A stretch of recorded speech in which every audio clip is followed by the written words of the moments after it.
Blog Talk Radio.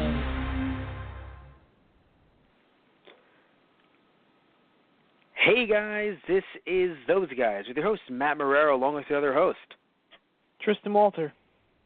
And today for Doctor Who Wednesday, we are talking about Doctor Who Series 9, Episodes 7 to 12.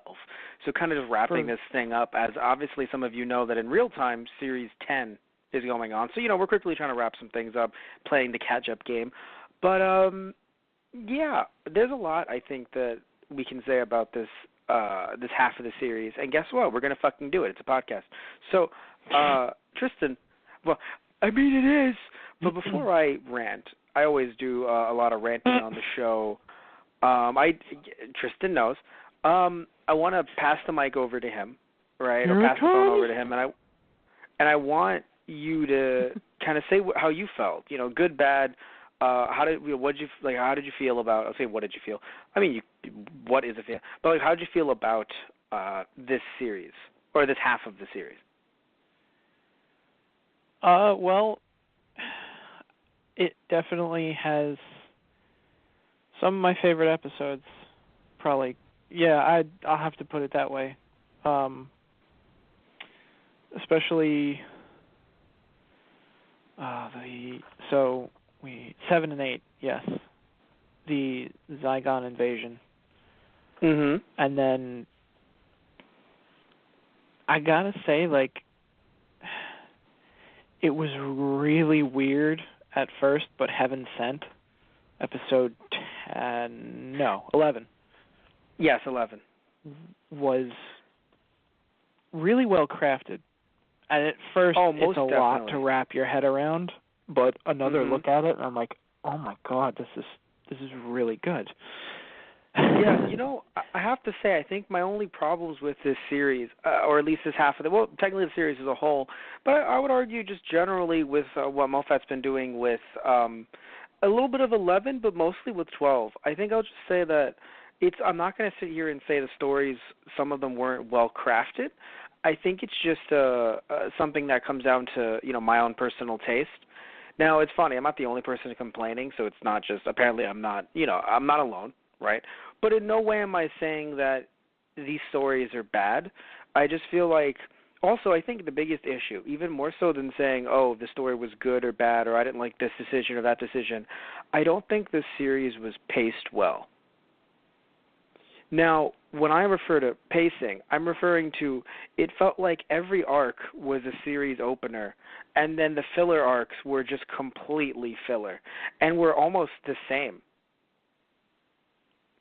So, in a way, I feel like the stronger episodes, the ones that were more plot-heavy, even referring to the last batch of episodes that we talked about, right? It feels as if, whenever there was a plot-heavy episode, it was huge. Not even just the finale, of course, looking at the Zygons, the two-parter, looking at episode 10 with the Shield, because technically it's not a three-parter, even though spiritually episodes 10, 11, and 12 all connect, right? Yeah. Technically it's not a three-parter. They're all separate stories, which is extremely awkward. But still, my point is that I was going to say that, it just feels like that every episode felt like it could be the end of the series or the beginning of the series, and then it just wasn't. It was just a random episode, and they didn't take a break in between like they have for some series, so it just made the Zygon episode feel really awkward because it was so large, right, in scale, and you're like, why the fuck is this just happening in week 6? You know what I mean? You know what I'm saying? It's very much like stop and go. Imagine if Dragon Ball Z did that, right? And the reason why I always reference Dragon Ball Z, or I am now, is because, obviously Tristan and I grew up with it, and we, we're huge fans. So just imagine if anyone's ever watched Dragon Ball Z. Yes, it's like, oh, well, Matt, they did that every season, though. Yes, but imagine if they did it every 6 episodes. Imagine, oh, no, it's Goku Frieza. Oh, wait, we're good there. Oh, my God, the androids. Oh, no, we're good there. Literally, imagine every 6 episodes, it was just oh, my God. Or, every 6, and then for 3 episodes in a row, it was, one big bad after another. I know Doctor Who is set up differently, right? So it's Matt, come on. But I still feel as if they were pacing issues, and I don't think I was the biggest fan of having Clara die and then have us feel so emotionally drained by that. And it's like, and tune in next week. Now, granted, it wasn't a happy episode next week, but still, then we tuned in next week, and we were like, oh my God, he broke free. This is crazy. So now he's going to be on Gallifrey. Yes, tune in next week for that. Oh, one episode, no 13, only 12? Yes. And then all of a sudden at the end of 12, it's just like, Clara's still, like, alive totally, and the Doctor forgot and whatever, and it's just, you're kind of sitting around and you're like, okay. Like, I don't know, I think I would have preferred, like, it felt like after every episode that had such I would say an impactful end, it felt strange to have that, the series finale, right? That's funny. Series, because in the UK, series is used for season, not like the show's ending. But the series finale not have, like, the Doctor dying.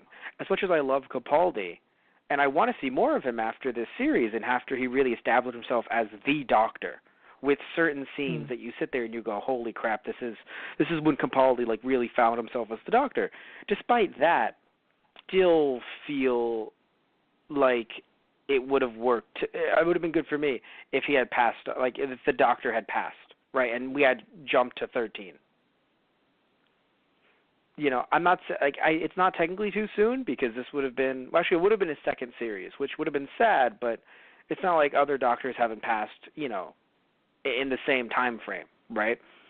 So I'm not saying I want him to leave. I'm just saying that thematic, like the storyline wise, it felt like they were pushing for his death, and then it's like, nah. And it was just like, oh, okay. Not that I'm saying it doesn't mean anything because he didn't die, but it's just the idea that it seemed like that's what they were going towards. Like, someone's going to die, and then it was like, just kidding all around.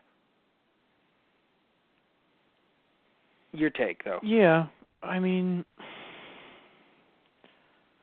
yeah, it is, like, especially with Clara, it is kind of jarring to see her die in one episode, and then, like, that's really it. It feels like that's it. And then seeing her return just, you know, like, next week kind of thing.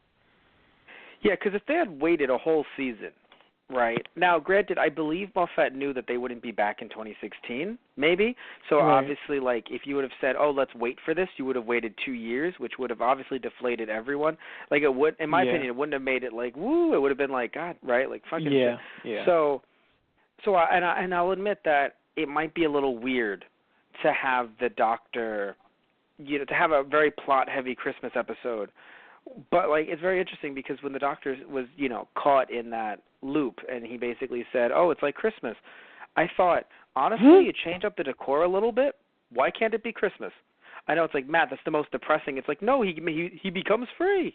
It's Christmas. It's like, I'm sorry, Tristan. You know, I know you're not saying this personally, but, like, sorry, everybody.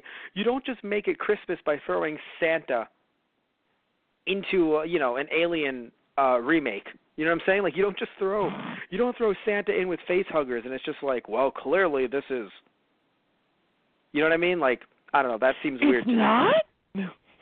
Right? So, like, Christmas specials or whatever, Christmas specials are essentially whatever you make them at this point, right? So, I mean, I don't know. I feel like, granted, it would even be even funnier. Doctor brings back Clara for Christmas. Like, I understand how those can be problematic, but I just don't. I'm just not a big. Oh, okay, maybe. I mean that.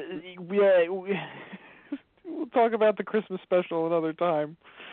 No, I'm just saying if you thought it would have been a good Christmas plot, you know, maybe. But he's early like, I will burn Gallifrey. Merry Christmas. But still, but I don't know. I personally feel like the series, the pacing wasn't done well. Because every episode, in some respects, felt like it was going to be the end. And some people might say, no, but that's good because then you want more and then you immediately get more. But my thought is, no, right? You want it to feel like it's the end. Like, oh, my God, what am I going to get next time? Like, what am I going to get? Like, imagine if a show, that's kind of what I'm referring to with the Dragon Ball Z reference. Imagine if a show just kept on having season finales and you're like, oh, my God, I can't believe it's over. No, it's not. Oh. Well, I've been made to feel all these feels. Right. You know what I mean? Like, I'm sure to some people they'd say, no, but you want to watch it immediately next week. And I'm not saying that did make me not want to watch it next week, but you end up getting emotionally drained. You know what I'm saying? Like, you end up getting emotionally drained. And so when it drains that battery, you're like, okay, I need some time to recharge, right? Right. And, you know, if you had maybe like 6 months to recharge, you know, if you were like breaking up the seasons that way, again, it makes sense, right?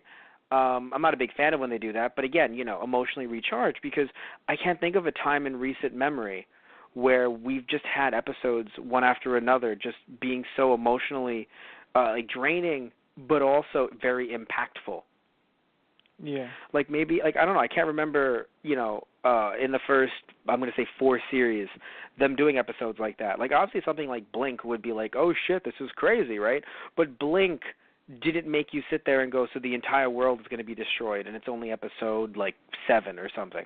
Although I think it was episode 10 at that time, but in that season. But you see what I mean, right? Like, it... Yeah. It feels like, yeah, because I'm mostly referring to, or at least pointing the finger at the Zygon plot here, because I understand that the last 3, in a way, were a 3-parter, so I really shouldn't complain too much. But I'm really kind of pointing at the Zygon episodes here that I'm not saying I didn't enjoy, right? Again, I think that in it, Capaldi really solidified himself as the Doctor, but it was just so much, you know? Just in general, in this half, and even in the series as a whole, but definitely in this half, it's just like, my God, like, tone it the fuck down, guys. Can we just have a space adventure?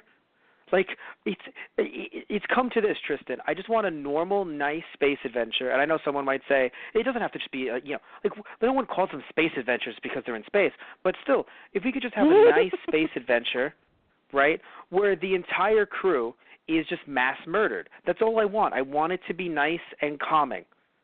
But you got I want that. peaceful mass murders. I know, I did. I know, we did. We did, actually. With the eye crust. The man-eating eye crust, Matt. No, they are the dust men, depending on which version you want to go with. They're you know what's really funny between Sandman and Dustmen? It feels like Pokemon Red and Blue. Like, it's the same thing, but you're just getting a little bit different here and there. It's a little bit. But it's the same fucking thing. Anyway, so yeah, my question to you is, what was your favorite episode? And you can consider arcs in one if you wish. What was your favorite episode out of these batch? Yeah. This batch? Well, it's kind of like I mentioned earlier. I guess it would be very close between you know, the Zygon invasion, both episodes in there, and then Heaven Sent. It's really close between those two in this batch of episodes. Right. Understandable. Yeah, it's so interesting, man, because of God, it's so interesting. I'm looking at this too, and I just can't decide because, you know, there's stuff about all of the different episodes that I liked and then just heavily disliked, where, you know, I love the fact that we get to have evil Clara, because I think it's nice when you get characters, or actors rather, be they the Doctor or companions, being able to play like evil versions of themselves. It's always fun. It's been going on since the first Doctor, right, where I think it was the French Revolution serial where the first Doctor played someone who sort of looked like him. Like, it was basically not the Doctor, obviously. It was another character, but it looked just like him, and it was, you know, Hartnell playing an evil version, essentially. So it's been going on for the longest fucking time, and it's always fun, right? So having Clara be able to be evil, I was like, oh, this is nice, actually, right? So I really enjoyed that. What I didn't enjoy is, okay, I understand how it would have been a problem with the episodes if she was revealed to be a Zygon either in the second episode, right, in the second part, or if it was a problem if she was revealed to be a Zygon for a while, right, where, like, maybe it was dormant, because it would be a little bit too much like some of the plots with Moffat in earlier series, where it's like, oh, you were always this, but it's been dormant until now, you know, shit like that. So I get that might be a problem, but the reason why it's kind of weird to me is because, like, I don't think it was the first 5 minutes that Clara was turned into a Zygon. I think it was at least 10 to 15 in. And the reason why I say that's important is because, seriously, imagine like, oh my god, it's a big twist, she's been a Zygon for like 20 minutes. Yeah. That's like, for me, there was an impact there where it's like, no, but she's evil. Yes, she's been evil for 20 minutes. You tell me she's been evil for the full series and there's been hints? Holy fucking shit. Right?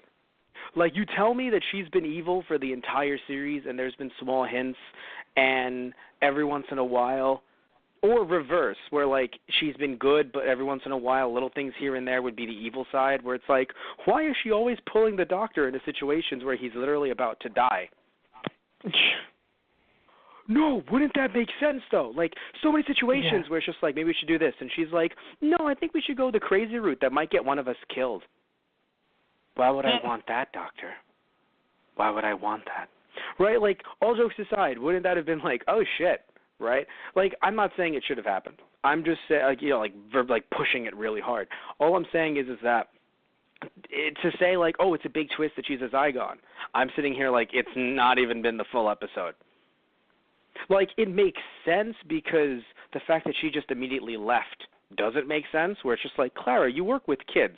I understand you might be able to say, yeah, sometimes kids freak out with their parents. But still, like, it was still a little weird that she just didn't mention the kid again.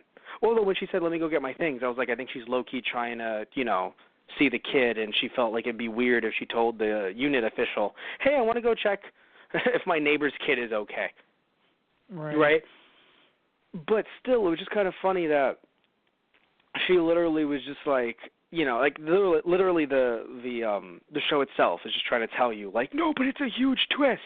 And I'm like, sorry, guys, like, you can't, that's not what a twist is. You know, like, M. Night Shyamalan's movies, despite the fact that, you know, everyone's like, oh, God, the shitty twists, but that's like an hour-and-a-half movie.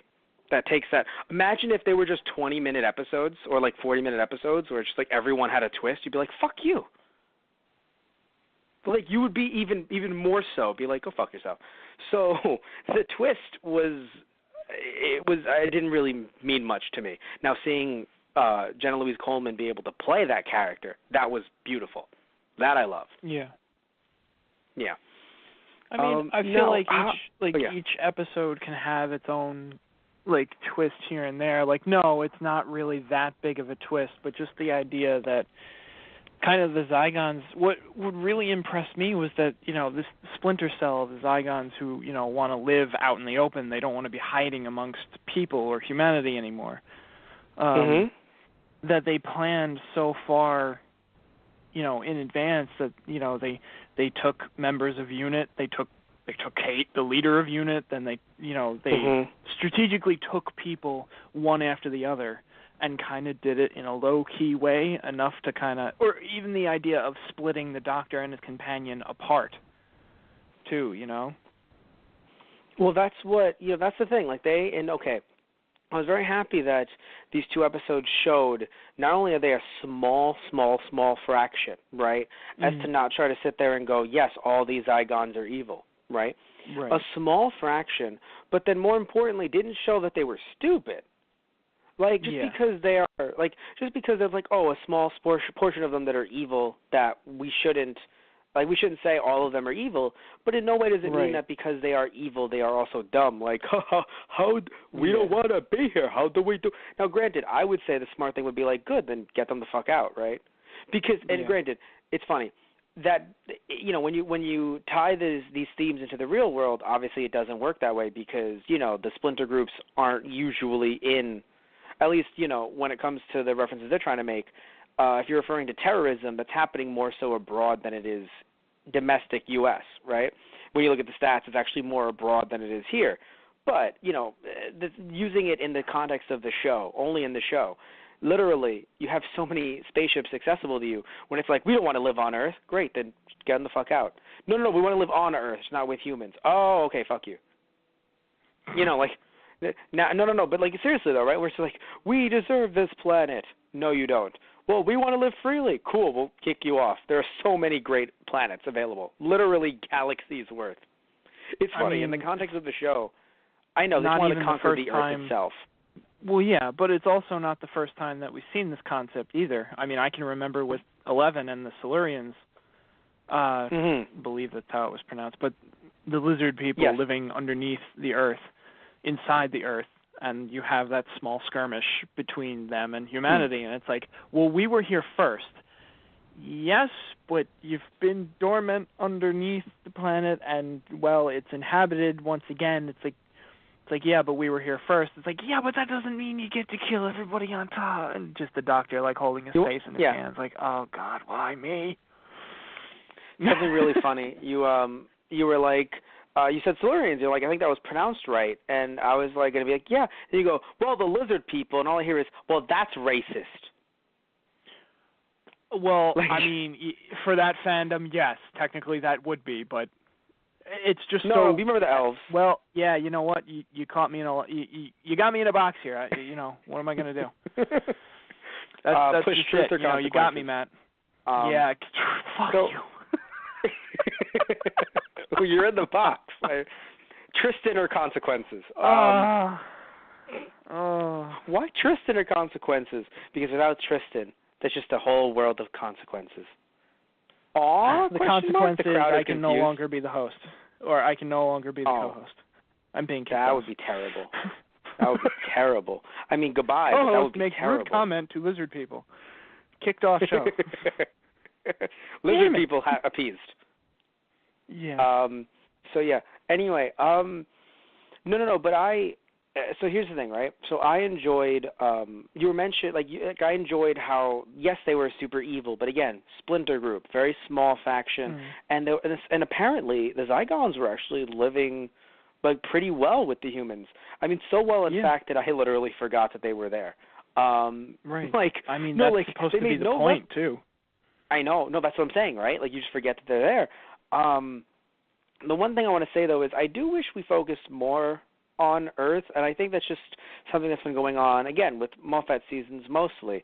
I feel like they're just not focusing on Earth as much. They're kind of going off to the stars, which is good, but then you notice in this half, and even, again, with some of the episodes in the last half, it feels like the space ones are all getting samey, where it's just like, hey, how about, we're in space.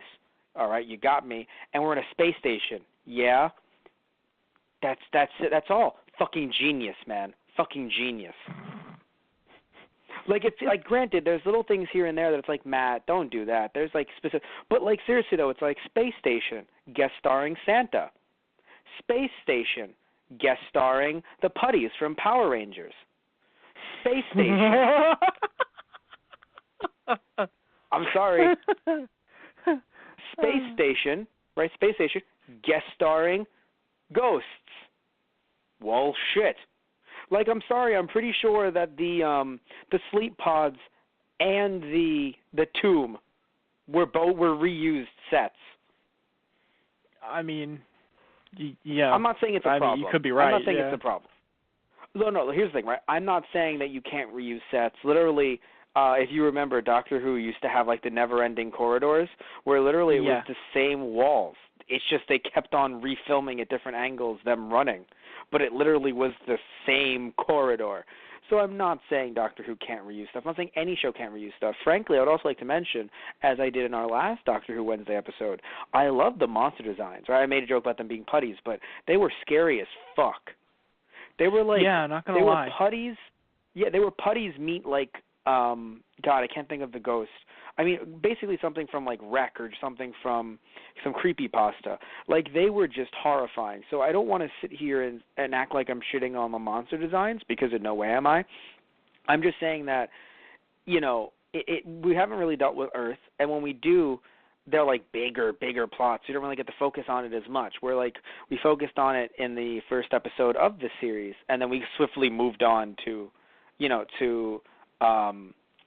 the city of I can't think of the Dalek city. I can't believe I'm forgetting the name. But you know what I'm referencing. Skaro, thank you. So I'm it's not Karn. That's the sisterhood. But yes, the city of Skaro. So we we don't really focus on Earth as much, and then here, right, we do, but it's very much it's more so hey, we're not focusing on UK. We ended up going to Mexico, which was very interesting. Oh, one thing I wanted to say. You mentioned earlier, you were saying, how they split everyone up and how, how the director of unit, how she ended up leaving. But I don't know, it was so weird to me, though, her leaving, going off on her own, because I think they were trying to go with, like, let's show what she can do. We haven't really showed, how badass she can be, especially by herself. And in no way am I saying that they shouldn't have done that, because I have to admit, all we really know, we know she's a badass, but briefly. Like, we know that she's a brigadier's daughter, right? That's pretty much it. Right. So I think she needed these moments. My problem is that I've never heard of someone that high up on any totem pole, on any food chain, just saying, I'll go alone. I don't need anyone to flank me. And they're like, sure. Now, I understand. You can't trust anyone. Anyone can be a Zygon. I get it. Right. But it still felt weird to me where it's just like, if she dies, unit would kind of be fucked, wouldn't it? Yeah. So we letting her? Yeah. Like, I feel like there should have, like, the fact that I understand Earth is in crisis. It's like, you got to do what you got to do. But it's still, I don't know, because you know what it is? Yes, Earth is in crisis. You got to do what you got to do. But because it wasn't, like, a quick scene, you kind of felt like, so really? She couldn't go with any kind of backup at all? Any? I feel like she was also trying to be covert, too. But, yeah, I guess, you're right. One or two other people with her probably would have been better. Yeah. Although also, I they know, do make the point that their forces were pretty, stretched pretty thin as it was already. And very true. Very true. She even says to Clara at one point, like, normally we'd be able to, enlist help from the actual military. Unfortunately, since this has to be a huge secret, we're down to a skeleton staff. So. Yeah, no, it's strange because, like, I know that Torchwood doesn't exist anymore, both as a show and apparently as, like, a division of unit or whatever it was. So I'm not saying that we should, like, bring in Torchwood because, again, they're gone. I don't know what it's funny. I don't know what happened in the last season of Torchwood. I just know that, like, they're not around anymore because the show was canceled. Right. That's the reason why. Like, literally, Jack is like, man, our ratings. I'd be able to help you guys if our ratings would have been better. Kicking a door. Jack Harkness, baby! But what I'm saying is this, right? Doesn't it seem strange that unit, and I know again, it would be weird if they introduced more people and, again, they could have died, but, like, doesn't it feel weird that it's like, we are unit, we are amazing, oh, that's so cool, yeah. So, who do you have around here? Like, do you have, like, dedicated monster killers? Or it's like, well, no, we just got people who shoot guns and things. Oh, okay. And then me, and I run things. Okay, that's cool. Yes, and then Osgood, Osgoods, plural. So, like, after a bit, you're kind of, like, I don't know, like, I'm sitting here, and I'm like, has UNIT been funded properly? Like, is the UK taking money away from UNIT? Should we talk to the Queen? I don't know. Who do we talk to about this? Like, what's going on with the unit money? I almost feel like it might not even, well, I guess it must have some kind of, government ties, but, like, I feel like it's kind of been, like, some private donations in a sense, like, just from people that know, and it's like, let's fund this. It would be so funny. Doctor, save that man. I'll save every man. No, but specifically that one. Why? He's a donor. Oh, jeez. I knew you were going to say that. I will save every man despite their wealth. I'm sure you believe in that creed, but that one, he makes the lights turn on. So save him a little bit more. Oh, my God. Also, when you save him, give him a little Put him at the top of the list. Yeah. Also, when you say him, like when you do that, like, I am the doctor speech. Yeah. He knows you're on the payroll. Just really say it. Well, they even make that joke. I mean, it was in the last series, but yeah, he's on the payroll. Just out of curiosity, how much do I get? He just kind of looks at him. Like, to be honest, sure I never thought you'd actually ask. That I was kind of bluffing. Well, no, I'm pretty sure it's in some bank account somewhere. Like, can we take money from it? It's like, it's his pay. We've been paying him since the 70s or 80s. Which, by the way, I love that line because I don't know if you caught it, but there's actually a huge debate. I think both in the Doctor Who fan community, the Whovians, and also with BBC, not knowing when the unit stuff with the Fourth Doctor actually took place, because Doctor Who, like, he started with them in the 70s. Of course, he did some stuff in the 80s as other doctors as well. But there's always discrepancies with what year he was working with UNIT, either closely or just coming back to say hello. Right. So that's why even when the she third said, "Oh Doctor, yes." Well, what happened was, yes, if anyone doesn't know, if anyone doesn't know the story, what happened with the third Doctor, the second Doctor was doing some shit, right, with some companions. Right. Yeah. Then the Time Lords abducted him, said that they took his companions, put them back into the moments where, like, right before he met them, erased their memory, and because he was mucking about in time, they punished him and they forced the regeneration on him. Right. So they turned the second Doctor into the third Doctor. They then stranded him on Earth and took away his TARDIS. And then that's when he started working with UNIT very closely for a bit. But again, the debate is, was that in the 70s or in the 80s? And then, of course, working with them for a bit, he ended up being able to get a TARDIS back and go off-world again. And then, of course, he came back with 4, and he would work with he worked with Joan, who, if you remember Joan, she ended up appearing in Sarah Jane Adventures. Also, of course, Sarah Jane, right, bearing the lead there. Sarah Jane with the third and fourth. He actually regenerated from third to fourth with Sarah Jane, which confused the fuck out of her. And like, she was like, he's dying. And Brigadier was there, and he was like, no, he's regenerating. And, you know, and literally had to explain the idea of regeneration. Very interesting. So thankfully those serials exist. That's why I watched those a very long time ago. But still, very good Doctor Who, right? I believe the Silurians actually appeared. The Silurians and the Zygons appeared during the third and fourth Doctor, respectively. Yeah. But yeah, because there was another invasion referenced even in these 2 episodes. Like, yeah, they tried to pull this in the 70s and 80s. It's like, oh. Right, yes, that's what the... Okay.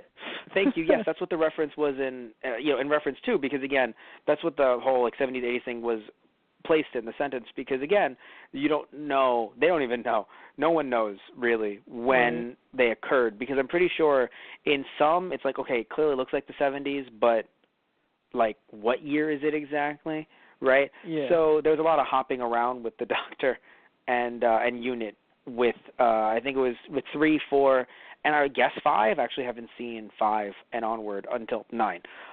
Anyway, so yeah, so I don't know, like, I understand that it's like, oh, she's trying to go undercover, but still, yeah, I don't know, I guess, you're right, it was probably more undercover, but it felt like it took more time than, also because it's like, she's trying to go undercover, immediately says who she is, and that there will be backup. Yeah, that too. So yeah, I don't think it was done well. Also, I think what really wasn't done well, if you're like, well, Matt, why would, you're going to complain about just that? No, right? I'll expand on it. If you think that wasn't done well, the fact that she could trick the Zygons was complete and utter bullshit. Like, I'm sorry, but the fact that it's just like, oh, are you a Zygon? Yes. Fucking checks out with me. Like, I'm not saying they all have mental links with each other. They technically only have mental links with the person that they are assuming, like, whose form they are assuming. But I don't know, man. Like, when I know that they're a splinter group, but again, they're not supposed to be stupid. You could argue maybe it's hubris that, kind of looked over it. But just the fact that all she has to say is, I'm a Zygon. And it's like, all right, your story checks out. Right. Is just complete and utter bullshit to me. Like, I think it was really cool to have Clara fighting back because the mental link does go both ways. And at this point in the story, if anyone says that she's overpowered, I don't think you've been watching Doctor Who. Like, this is just standard for Clara, right? Like, the fact that Clara wasn't making her breakdance in about, 3 minutes flat was like, oh, Clara, you're going light on her. Yeah, right. No, literally, a Zygon is controlling, a Zygon is currently controlling my body and it's linked with me. The fact that the Zygon wasn't twerking is just completely asinine. It's like, guys, this is Clara here. The Zygon should literally be doing the robot right now and saying, I am not a Cyberman. should literally be doing that. But the fact that, it took about 40 minutes, it's like, okay, Clara's going light. Right? She isn't trying that hard. Yeah. But yeah, I just want to say that, like, I think that's it's funny, for every, like, really good plot point or really good, I guess, what's I'm looking for? Very good, not plot point, I get concept, right? Episode concept. Very good concept. I feel like there's just one little thing in almost every single episode, not even just of this half, just of the series as a whole, that makes me go, fucking hell. Right? Because, again, the Zygons, I was sitting there and I'm like, oh, my God, I'm really enjoying this. And then all of a sudden it's just like, yeah, just the Brigadier just tricked them just by saying, I am you. Which someone could say, well, that's the point. They don't really know. That's why this war is pointless and stupid. But I would say, but they're aliens and they have mental powers, and also they're a splinter group. So, like, you would think that they would ask.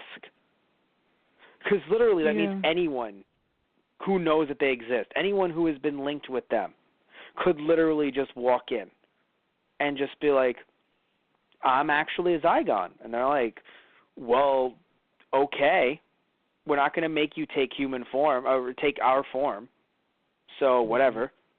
It's like, really? You're not going to check that out? But other than that, I think the fact that now some people might sorry, please continue. I mean, I guess at that point, I would say it boils down to overconfidence. It's like they've captured everybody else up to this point. How could she, somehow get out of that? It's like, well, you kind of don't know who you're dealing with, for one. No, I agree. You know what I think it is? I think the thing is you're right, overconfidence. But when they met face to face, I was like, come on. Yeah. That's what I'm saying, right? Like, meet face to face. Say, hey, you're one of us. I am one of you. Cool shit. Anyway, so fuck him over, and I'm out. I'm outie. And all of a sudden, literally, the doctor's like, a Zygon would never say that. Clara's saying I'm outie.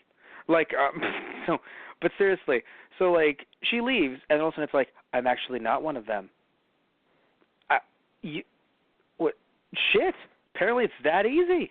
Like, imagine that. Any splinter group that has ever existed or does exist, just walk up to them. I'm one of you. Well, he stepped through the doors. I don't know what to say. Like, wait, what?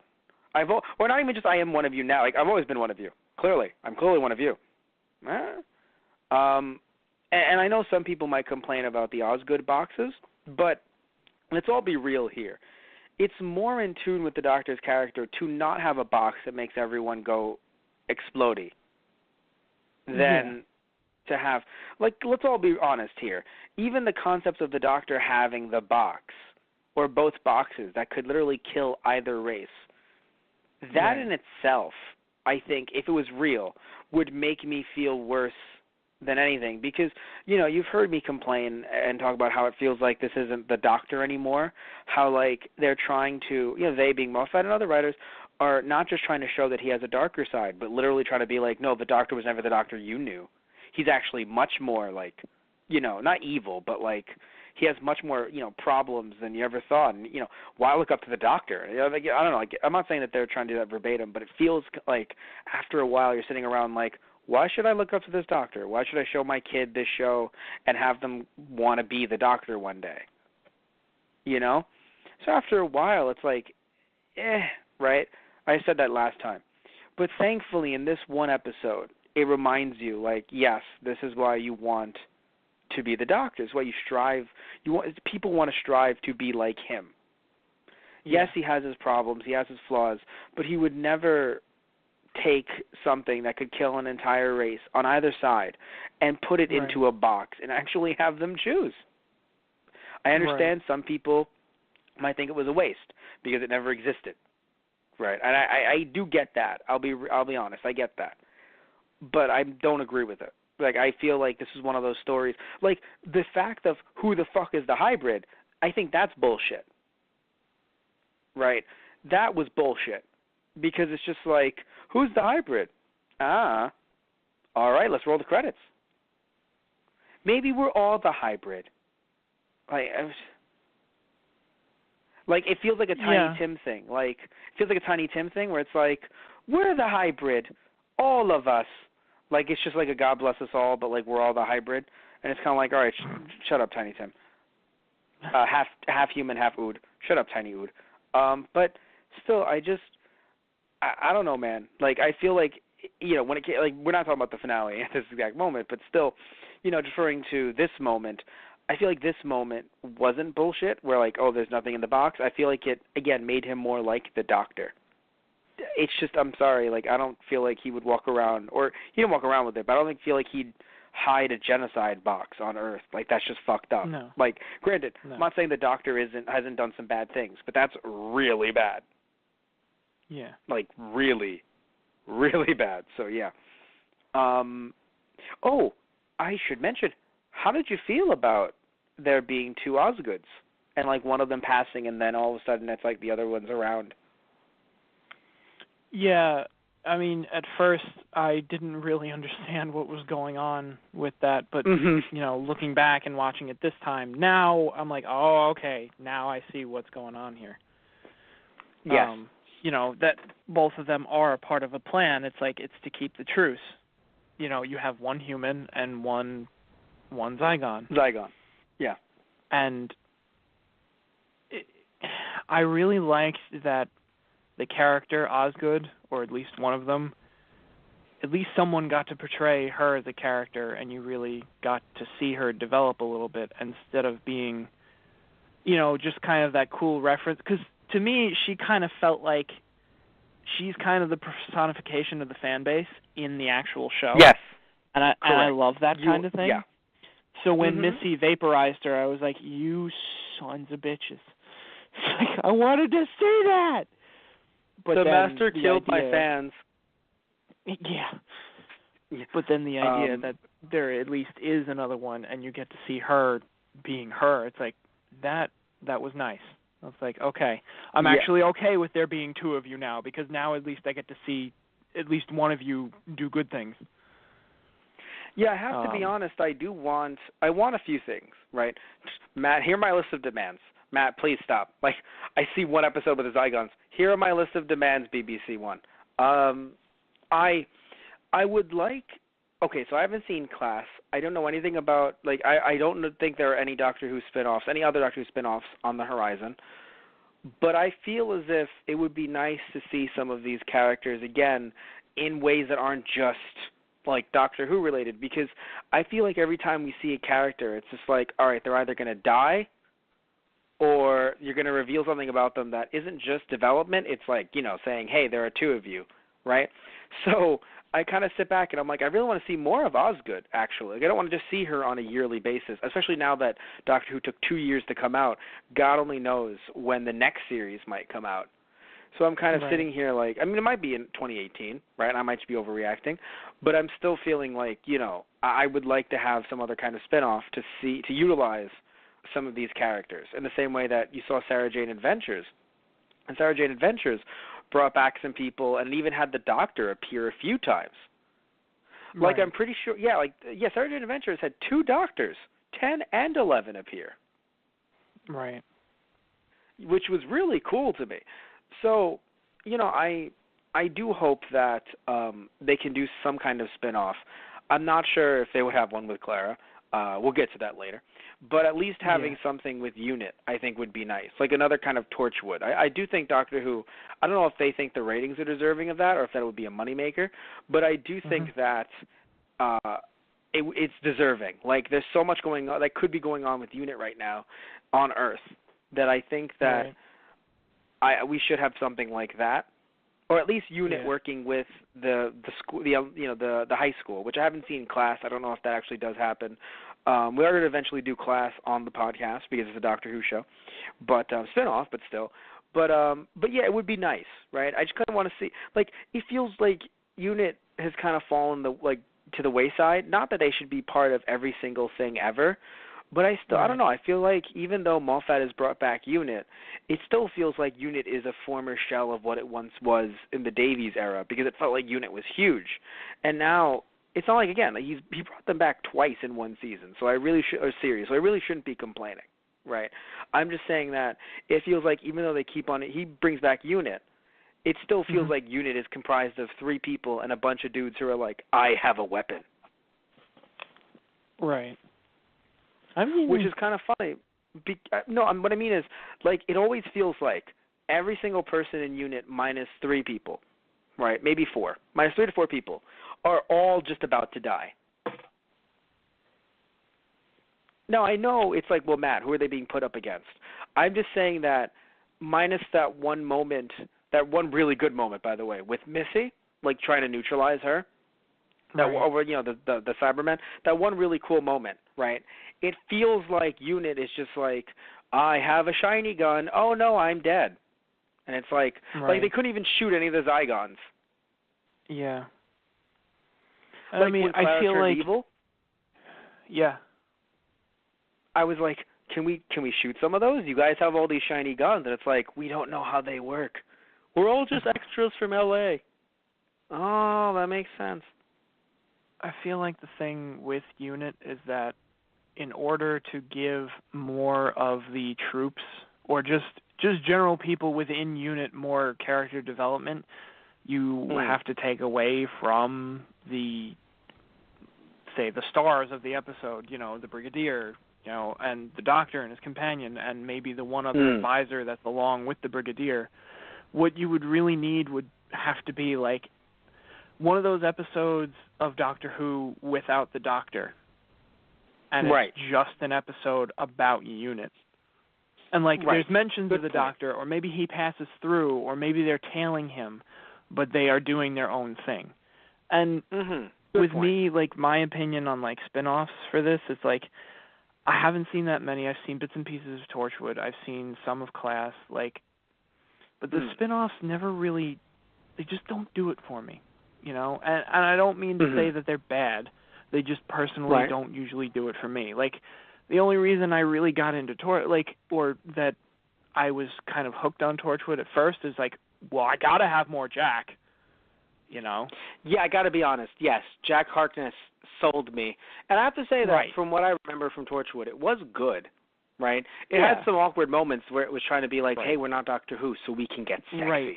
But because they're a bit more edgier. Right. They can be darker, more violent, and more sexy. And it's kind of it's not what I really came here for, but all right.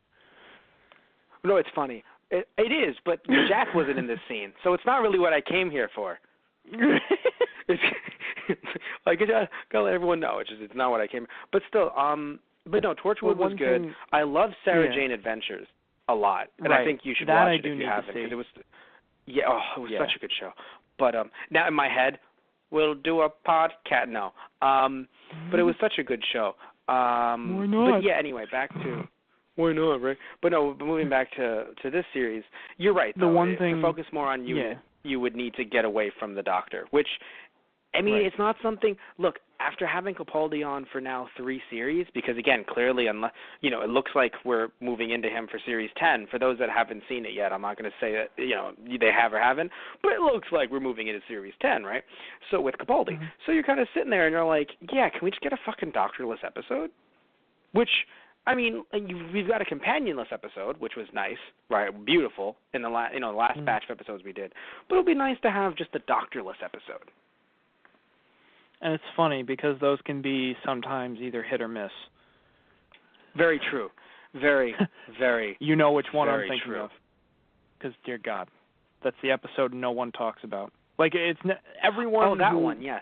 Who I have ever talked to that enjoys Doctor Who, it's oh no, not that one. I'm oh, okay, it's not just me. All right. Yeah, Moaning Myrtle's face on a slab. Is that the one you're referring to? Yes. Oh. And if everyone doesn't know, she was Moaning Myrtle in Harry Potter. Harry Potter, yes, same actress. Yeah, same actress. Funnily enough, which makes a lot of sense. I think anyone that I know that's fans of both series, right? The second I mention that, they're like, the voice. I'm like, I know, and the face. Yes, I'm also aware. It's funny. They're like, oh God, and the face. Yes, I know. Yes, I know. But anyway, the one thing I would say about it would be nice if when you do see Unit, you would see Osgood's, because obviously they have an important job, Like, it's funny. The Osgoods have kind of taken it's a mantle now that someone else can take on. Like, Osgood is no longer just one singular person. It's kind of an identity now. It's like, because Osgood's like, yes, it's like, I'm neither human nor Zygon. I'm both. I'm the piece that is between these two species on this planet. Right. And but here's what's and every time the doctor asks her, it's like, it might be really important, and it's like, I'm not going to tell anyone, I swear, but it might be really important that I know which is which with you, because he's got to have the whole idea. It's like, I put one of each together to make this whole plan work. So if there's only one of you now, that's kind of a problem. But then by the end, the new Zygon has come in, and it's like, no, I'm just as dedicated to this as my predecessors were. So you don't have anything to worry about. So it's like, no, you know what? All right, you got a good point.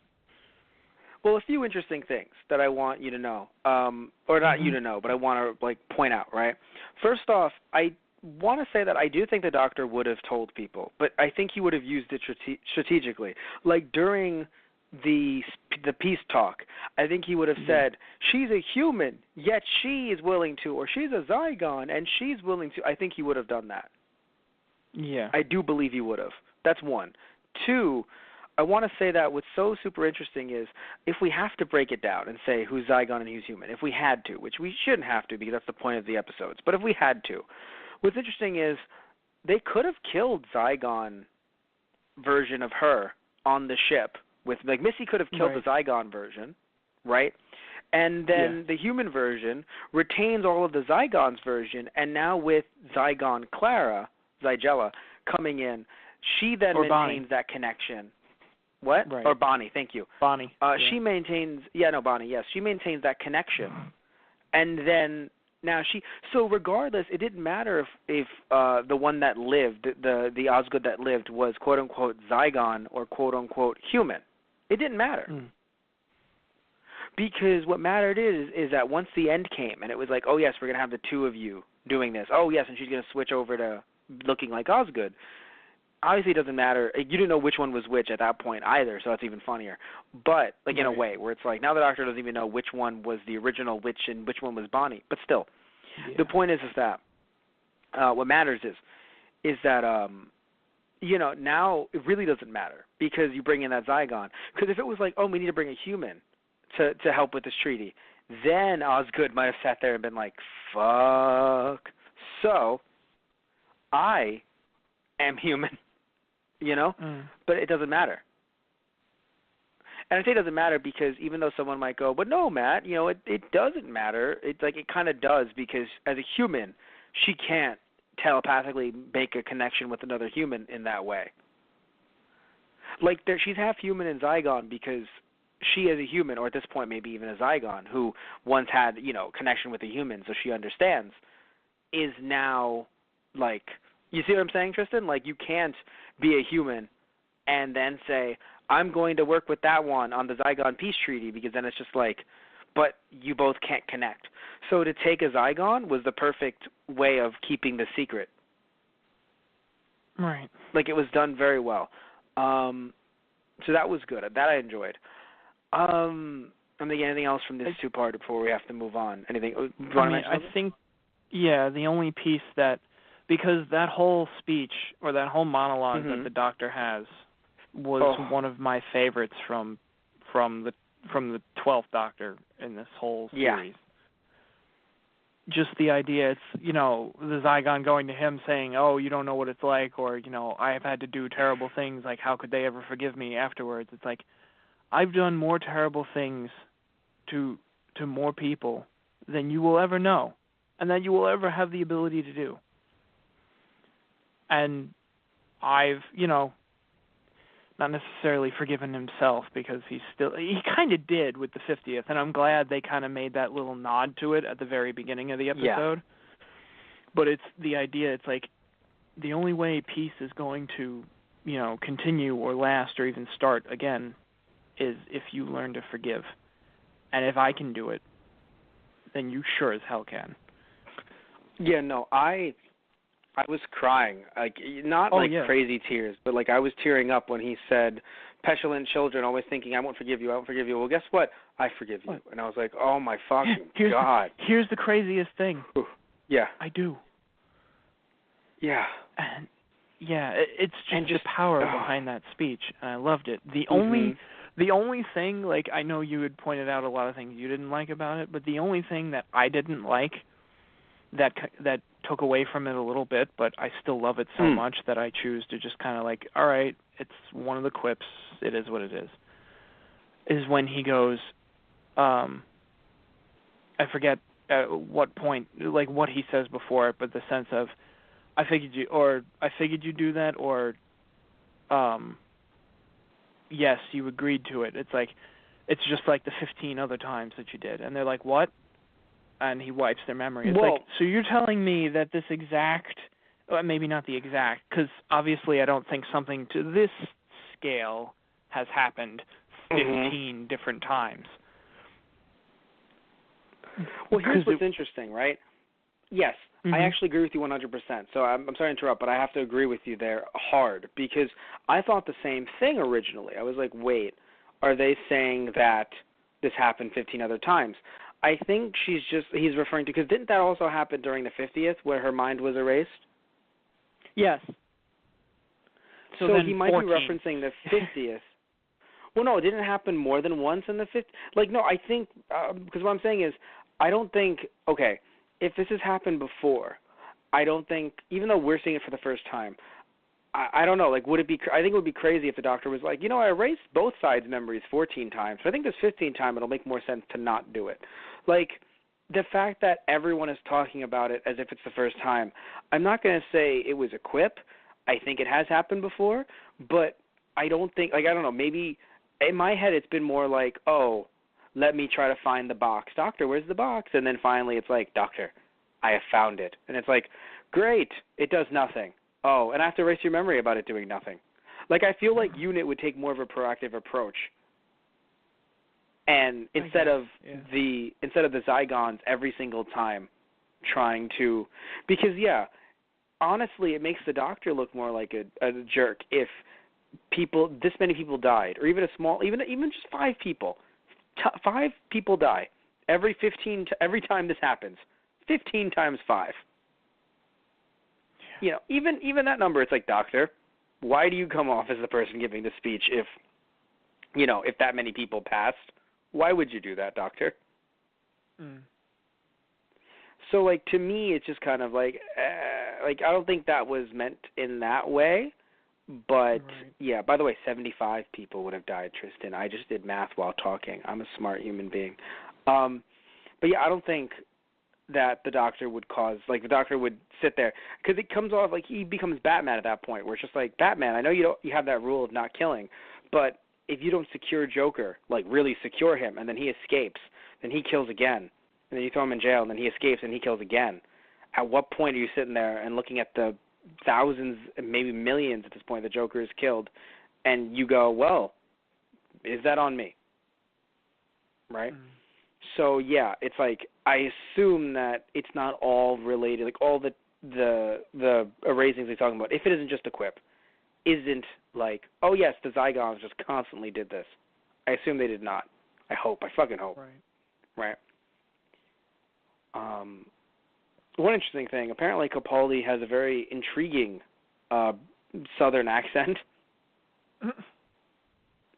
Well, because he brought it up when he was trying to make the joke about, like, Bonnie and Clyde, I think, because it was like, Bonnie. And, he said, and I'm sitting there, and I was like, oh, okay. And also becomes a game show host for, like, 0.5 seconds. When he's just like, let's get ready for this. And she's like, it's not a game. And he's like, oh, but apparently it fucking is to you people. It is, right, yeah. But, and it leads into one of the best lines I've ever heard the doctor go into. It's like, because at the very end, after whoever's fired the first shot and you don't know who dies on either end, you're still going to have to come down here and sit down and talk, which is what I just wanted you to do in the first place. Yeah, before we move on, I think the one thing that, comes up and it really gets you, sad is thinking of, all the screaming children and just, this idea that, no one tries to think about that because even throughout the episode, right, UNIT being very military, let's fucking bomb the place, man. And it's just no, because even though, yes, those were just Zygons trying to, those were just Zygons trying to, kill the UNIT members. So yes, they were quote unquote, they were bad Zygons, right? They were. But again, if you bomb, it's funny in Dr. Who's universe, I assume they would actually have precise enough bombs. You would assume that could only kill certain ones. But still, if it's just no, that's too much money. Again, UNIT seems to be going through a crisis with money. Let's just drop a bomb, normal one. Kill them just the same. It's great. Who else will you take in there? Because if you bomb them, and then there are other Zygons that don't really know what's going on, or one of them gets caught in a crossfire and they're good Zygons, then all of a sudden it's well, my friend died, my brother died, right? My cousin died, and the humans killed them. Well, then the humans must be bad, and immediately you radicalize them. And I'm sorry, I don't want to get political here, but that's. Yeah, no, that's what I'm saying. How you that fall point into the trap. Brought in. Yeah. Now, no, in no way is the Doctor, or even when I say this in real life, are we excusing people who become radicalized. But at the same time, it starts off with bad people. You could say misguided, if you wish, but still I would argue that even though she changes, I still would argue that what she did was bad. And she may have been bad because of it originally, the Bonnie, right? Yeah. But, yes, but the point is that, in the real world, I wouldn't just say, yeah, no, you're off the hook, you're fine, right? Obviously, it's a TV show, right? And that's where you look at it and you're like, okay, no, this is entertainment, right? But the one part that is true across the board, and again, I don't want to be political here, I'm just being serious, that when, you hurt, when looking for bad people, if you don't securely get them, and bombs are not that secure, drone strikes are not that secure, you could then hurt someone who is good, a good person, right, or someone who is not part of, the bad guys or the bad group, and then all of a sudden it turns into, them against you. Right. Yes, which, again, I'm not saying it's good, but, again, how would you feel? Not you personally, Tristan, but someone out there. How would you feel if someone killed your family member and, trying to kill someone else in, a drug raid, right? There's a drug raid next door to your house, meth lab, and police come in to kill them, and they're like, wait, but it's technically it's a duplex, or, it's connected. Let's go in there and shoot them, too, and then they shoot your kid or your family member or someone like that. Heck, even just your dog, honestly, with some people, the way they feel about animals, it just gets to the point where you're just why would you just go, it happens, right? Right. It's not right after that if you, hate the police or if you, who you have. I'm not saying it's correct. I'm not saying you should, live off that. But are you going to sit there and just be like, whatever, it happens, it's cool. I'm good. I didn't even like my kid anyway. It's cool. One less mouth to feed, am I right? Yeah. No. It's the idea that violence begets violence. And exactly. Because, you've seen it shown on either side in the city in Mexico or the town in Mexico, Truth or Consequences. It started with there was a Zygon child who didn't master its, psychic imprint yet. And people saw it for its true form. And they're like, oh, my God, there's an alien. And they were terrified. And that child was killed. So the Zygons were like, they just killed one of our kids. And then you see on the human side too, when the doctor is with the one captain, and she's like, Doctor, they just executed my entire unit. Those were my men. I'm not going to let that stand.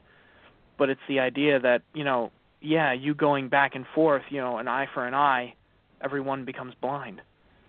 It never ends. So right.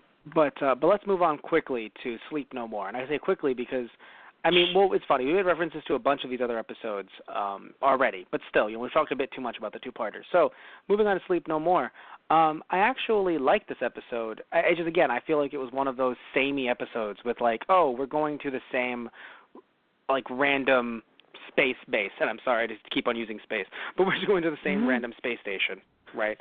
And we're just going to have some space, crazy... they don't put space in front of it, Matt. You don't go to a space restaurant By the way, here's what's really funny, right? What's really funny is they do. I agreed with the doctor. I was like, you know what? That's actually a very good point. Like, you wouldn't say it's the space restaurant, right? And then it's like space pirates, and I'm like, God damn it, that is one that's used a lot. They find the one. Yeah, but anywho, pretty much. Yes. You know what it is? I thought it was an interesting concept, right? I really enjoyed it. By the way, I want to say this much though, right? It wasn't the putties, the joke about them being putties. That wasn't the only thing that was different. The fact that it was found footage was beautifully done, because I know there are people out there that don't like found footage movies. I actually do. I'm not saying they're all good, but I like the concept, because especially now, I think it's more true nowadays though than it actually was when found footage movies started coming out. And I only say that because to say like, oh, I haven't seen Blair Witch Project, right? But to say like, oh, hey, we have a camera in the woods. Why? To document everything? Duh, right? Or Paranormal Activity.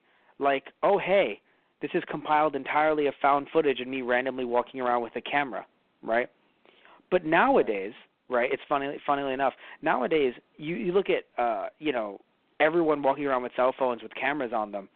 It's the best time to like make found footage movies, I would argue, because Paranormal Activity came out in like 2007, and compared to like in this exact moment, everything has a camera on it. Like I was eating a sandwich the other day, and I was like, oh shit, there's a camera in this. And anyway, so like everything, right? So like I look at my camera and I'm like, there's a camera in there. You mean like the original one? No, inside the camera itself. I wouldn't be surprised, Tristan.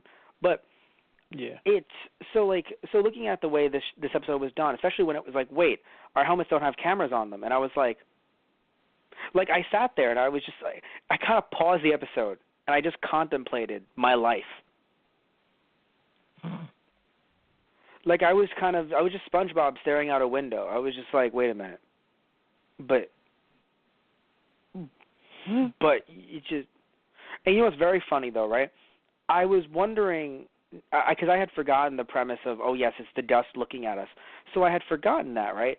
So when one of the main bad guy, right, Fucker McFuckface, right, that guy, when he was, I don't remember his real name, but I mean that's what I'll call him. Good actor though. Actually, he played he played the second Doctor in the BBC documentary on making Doctor Who. Right. So this isn't his first time in Doctor Who technically, because he actually played Patrick Troughton as the second Doctor in that documentary, and then they brought him back for this. In a way, brought him back for this, and he was a good actor, right? I liked him a lot, and in fact, I think I would like to seeing how he looked as Patrick Troughton. I would think that you should probably somehow have a second Doctor cameo. I think that would be nice at this point, because I hate to say it, but like you're gonna get to a point where like all of the actors for God knows how many Doctors will have been passed away, so it's kind of like, yeah, you need to slowly integrate newer actors to play these characters if you want to have any kind of crossover whatsoever. You know what I mean? Right. So I hate to say it, but like in my head, I'm like, it would be nice to bring him in. But anywho, so he when you saw it through his perspective, I was like, are there cameras in his glasses? Why are we seeing him look at the Doctor? Now that I know that it's the dust, and he is technically dust, it actually makes sense. It's like, I don't think I liked the end though, because I felt like it was a bit. Okay, I would have liked it if it was in anything else that wasn't Doctor Who. Right, because it felt like it was going for like kind of that horror movie kind of end, like. Yes. You know, like when he's saying like, oh, but you'll show this to your family and your friends, right? And you know, it's kind of left that open-ended, like, yeah, the whole universe is going to die because this video feed is what spreads the dust. And it's like, the Doctor wouldn't have let that happen. Obviously, he would have gone back in, like, found found what it was coming from, and then destroyed it. Sorry, that's how Doctor Who works. I personally would have like. It might even be like something like a deleted scene or something, because I don't, I haven't seen it on the DVDs directly, but like, because usually the DVDs will have like some deleted stuff or some really fun extras. It would have been nice to like have the feed have it pan out, and it's one of the screens on the TARDIS, and the Doctor and Clara turn around, and he's like, "You didn't look, did you?" "I didn't." "Great. Let's delete that." Right. And like deletes it from the archives of like the universe, because he's the Doctor, he can do that shit. So like that would have been fun to me. Like you have it be super duper scary, have the kids freak the fuck out, and then it just pans out, and he's just like, "Did you look at it? Like, did you look at it? No. Did you? No. All right, let's delete that." Right. Yeah. Because it's kind of like he's recording it for the universe. It's not like it's funny. It's not a YouTube live stream. Slowly plugs those guys play. You can find it on YouTube. Thank God he didn't figure out the live stream function. Well, because it wasn't, right? It was, by the way, what's even funnier is how carefully edited it was. Like, he literally sat there, and I'm just like, he's like, "I hope you really liked it. I really edited it down." And I'm like, "Shut the fuck up. Are you trying to get a job out of this? Fuck you." Like, he's sitting around, he's just like, "I don't know. Like, I could be the next James Cameron. Like, shut the fuck up." Like, I'm sorry. It's like, because it's really funny how he carefully edited. Like, you have to understand. I imagine him sitting there using like Adobe Premiere Pro. Just like, all right. Ooh, I think it would be nice if we put this track on here. Like, puts the audio over it. Oh, and that's where I come in. Damn, you know what? I think I look good. I'm sorry. No. Here's even funnier, right? When it was just him, I think it was okay. When it was then revealed that he's technically part of them as like a hive mind and it's not really him anymore, I think it was even funnier because I imagine, damn, you know, I think I'm looking a little bit fat today. Gotta lay off the dust. Ha ha ha. No, because he's a dust monster. He's a dust monster editing his own footage for a found footage movie. Yeah. Literally, he's a dust monster. Just putting it out. Imagine, I feel like he got so mad after a while. He was just like, that's why he had to take that form. He's just like, "I can't work the fucking keyboard. It's full with dust. It just doesn't work. I just can't use the computer to make the movie." Think about that. Like me thinking about them as a monster, like actually seeing them on screen, you're right, like they were terrifying. But now I'm just imagining one trying to work a keyboard and it's just like groaning, just like kind of like sad but frustrated at the same time, like smacking the keyboard, that's why their faces. That's why their faces were that long. They just couldn't edit the video, and they were fucking furious. They were so sad. Originally, their jaws were pretty high up. Like, the sounds that they made, too, were fucking terrifying. They actually didn't make those sounds. They were just edited into the... Well, yeah, I know that, but... No. You don't... No, you don't... I meant, like, by him. Oh, my God. All right. Matt, you're getting too meta. You're confusing Tristan. Matt, you're getting too meta. You're freaking out Tristan. Why do I believe people? Of course they were edited by the sound effects team. No, Tristan, he is the sound effects team. He gets them in front of the microphone. Guys, we need to make this work, okay? Jesus. It's like I'm working with amateurs here. Not, ooh, Jesus. Yeah. I think he put headphones on them. The only thing that really like took away, I mean, I was glad that it was all wrapped up in one episode. Like I was, like we said before, I wasn't really a fan of how they wrapped, like the ending, how they wrapped it up. Because even the Doctor was like, something doesn't make sense here. Like I haven't, no, we can't leave yet. I haven't fucking figured it out yet. I feel like you're picking him Malcolm Tucker, but yes. Like the idea that they were eye crust was. It's weird, and the monsters, they're actually scary, but I get it, monsters, like, Doctor Who monsters are weird, but they're usually weird, but not this out there. Like, it's living eye crust. It's like, I understand it's like, you know, he says it's like, oh, it's made of cells, and like, you've taken away sleep, and it's like, it's mutated, and it's like, but eye crust? I gotta, yeah, okay, so I'm gonna be real with you. I'm very real. I'm very, very, very, very real. Rrr. Not even real, it's just rrr. The rural juror. I'm very real. Okay.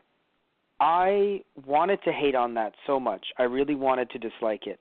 But because of how scary they looked, because of the found footage concept, in the same way that you said, oh, because of how good the Doctor's speech was in the Zygon 2-parter, I kind of threw away the 15-time quip, right? Yeah. Because of every other aspect of the episode, I was like, their eye crust, fuck it, right? Everyone's going to laugh until they kill you, right? Oh, they're so hilarious. Great, now you're dead.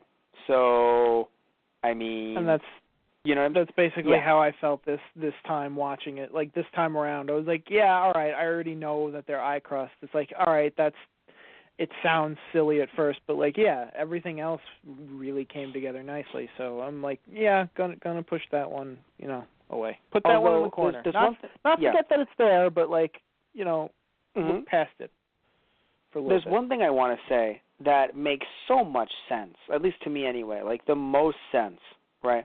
Mm-hmm. Even though, okay, so obviously, again, he turned out to be the main bad guy, but even though he was in the chamber, even though he was not making any sound, so maybe he realized, like, let's just pretend like he wasn't the bad guy, right? Maybe he realized, oh, they react to sound, and then that's why I'm going to be in here, and they can't find me. But assuming that he wasn't the bad guy and he was the fool that you thought he was, like, because originally you thought he was the fool in the same way that that other guy was the fool a few episodes, in the Ghost episode, right? Right, with the Fisher and the underwater King, ghost. Yeah, with the Fisher King, yeah. So you thought, like, oh, he's the same fool like that, right? So it's very interesting because you sit back, right, and you think, oh, yes, he's a fool. So he wouldn't know that they can't see, they only react to sound. So him being in that, in the pod meant nothing. So it actually makes more sense now, like, right, he was just waiting to trap them. Because originally when he's in there and he's like, I was in here because I thought none of them could find me. That kind of doesn't make sense. Like, it made Doctor Who sense for, like, oh, yeah, we need the plot to go on, right? Like, he was scared. He was just waiting somewhere that, But even then, like, apparently if the doors close, they can go through the doors because they're just dust. Right. Like, they'll bust out a door if they need to, but, like, they found that one dude. Like, even, like, Deep Ondo, where he's like, I closed the door on them, and then he didn't. Right. It was Deep Ondo, right? That was his... Yeah, that was his name. Yeah. Like, by the way, I thought it was very... What? Yeah, go ahead. Yeah. I was going to say it was very interesting, the Indian, was it Indo-Asian? I'm very interesting they went with that because the calamity the Doctor was talking about is one that actually happened in the Doctor Who universe. He actually was there when it happened, where the Earth collided with the Sun. And I forgot. I think it happened in the same century they were. So it happened I think they were in the 2030s, right? Or were they in a farther timeline? Or 2300s? They were in the 2300s, 23rd century. They were right. 38th century. That's what the Doctor said in this episode. Sorry, 38th. So so apparently at one point in Doctor Who history, he was in 30th century, and then that happened. Like not the he didn't talk about the aftermath of it, where like and then India and Asia. But the actual catastrophe happened in the Doctor Who universe. So he's referencing something that actually happened in the show itself. That's cool. Yeah, very interesting. I think it was a great callback because I obviously didn't pick it up because I think it was 5th or later, so I didn't notice. But when I read up on it, I was like, oh, wow, it's really cool. Right. So that was nice. Also, I think it was just nice to have more Indian and Asian actors. I started on Indian because I realized the show does have a lot of Indian actors because, in the UK, there are a lot, like a big Indian population. So it's good that they're represented on TV now. But we've had a lot of Indian people on Doctor Who, so I kind of throw it aside. Like, well, no, like it's still nice to have them on, but like that's not new. Asian people, though, this amount is actually new, and that's a good thing because it's like, hey, guess what, guys? Other races exist. Like I'm even sitting around like I'm not saying we should just kind of like have a token Hispanic character, but I am sitting around like maybe one, guys. I don't know what the population is like in the UK, but maybe one. It would be nice, right? But yeah, it was very interesting. Also, very interesting having an Asian woman with, I believe it was an Irish accent. I think she was the commander. Possibly, yeah. I know the character you're talking about. Yes, the commander. Yeah. I want to say yes that it was Irish, but I won't say that I know for sure. Fair enough.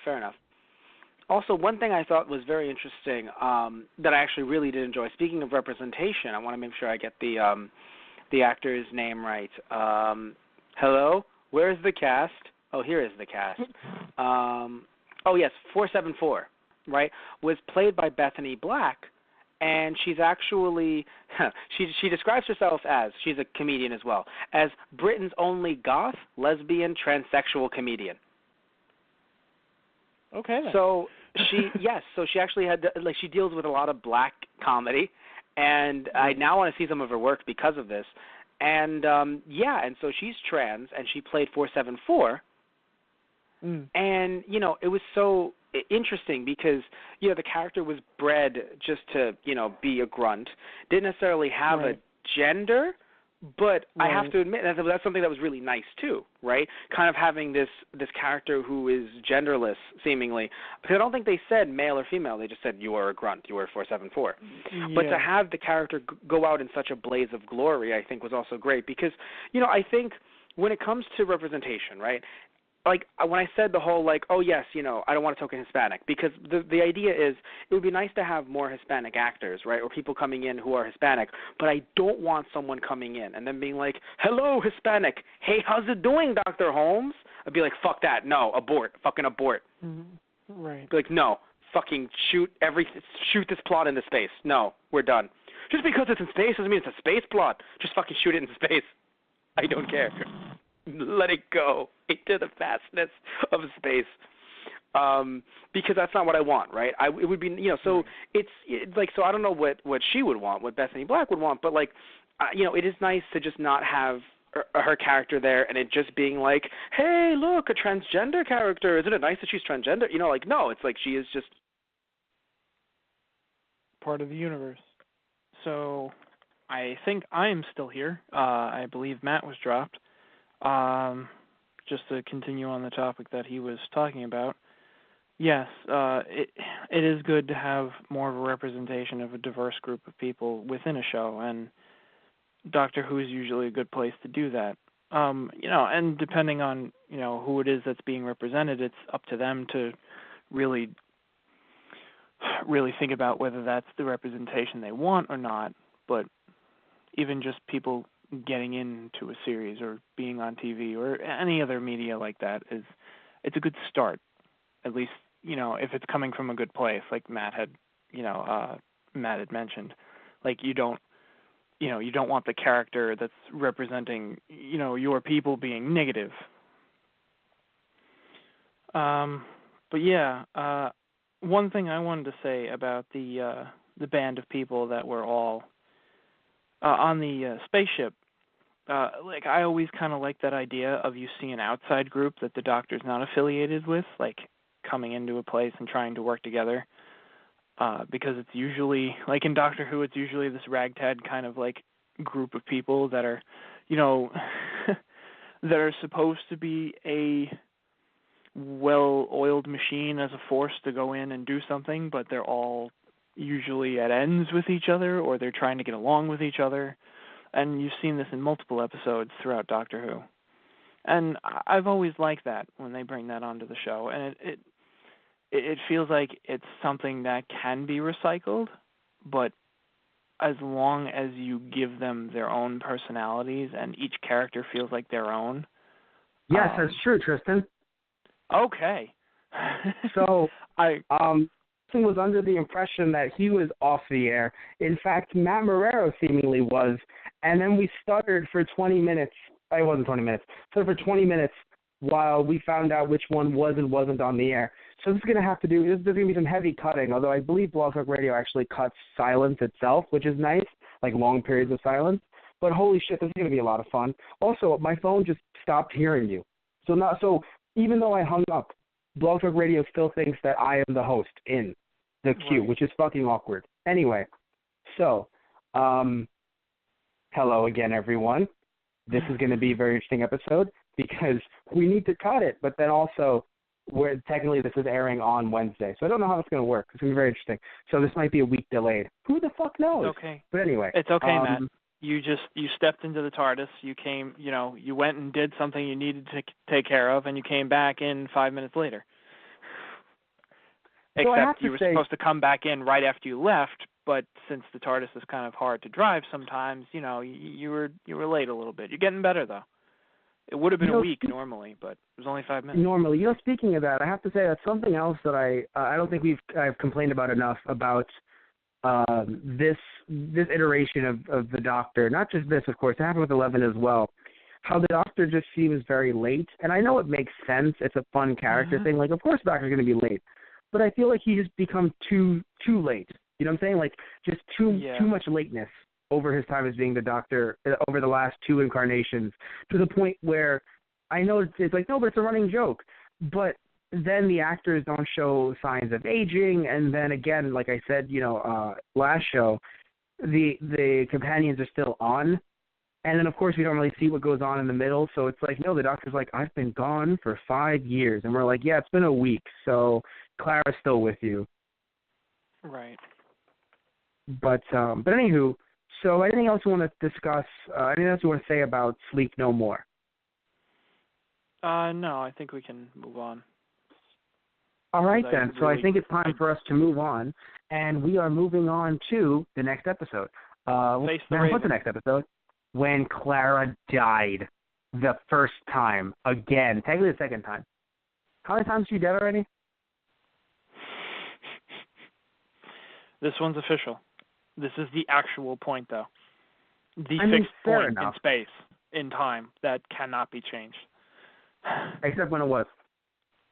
Well, it wasn't. It's still there waiting for her. That's the thing.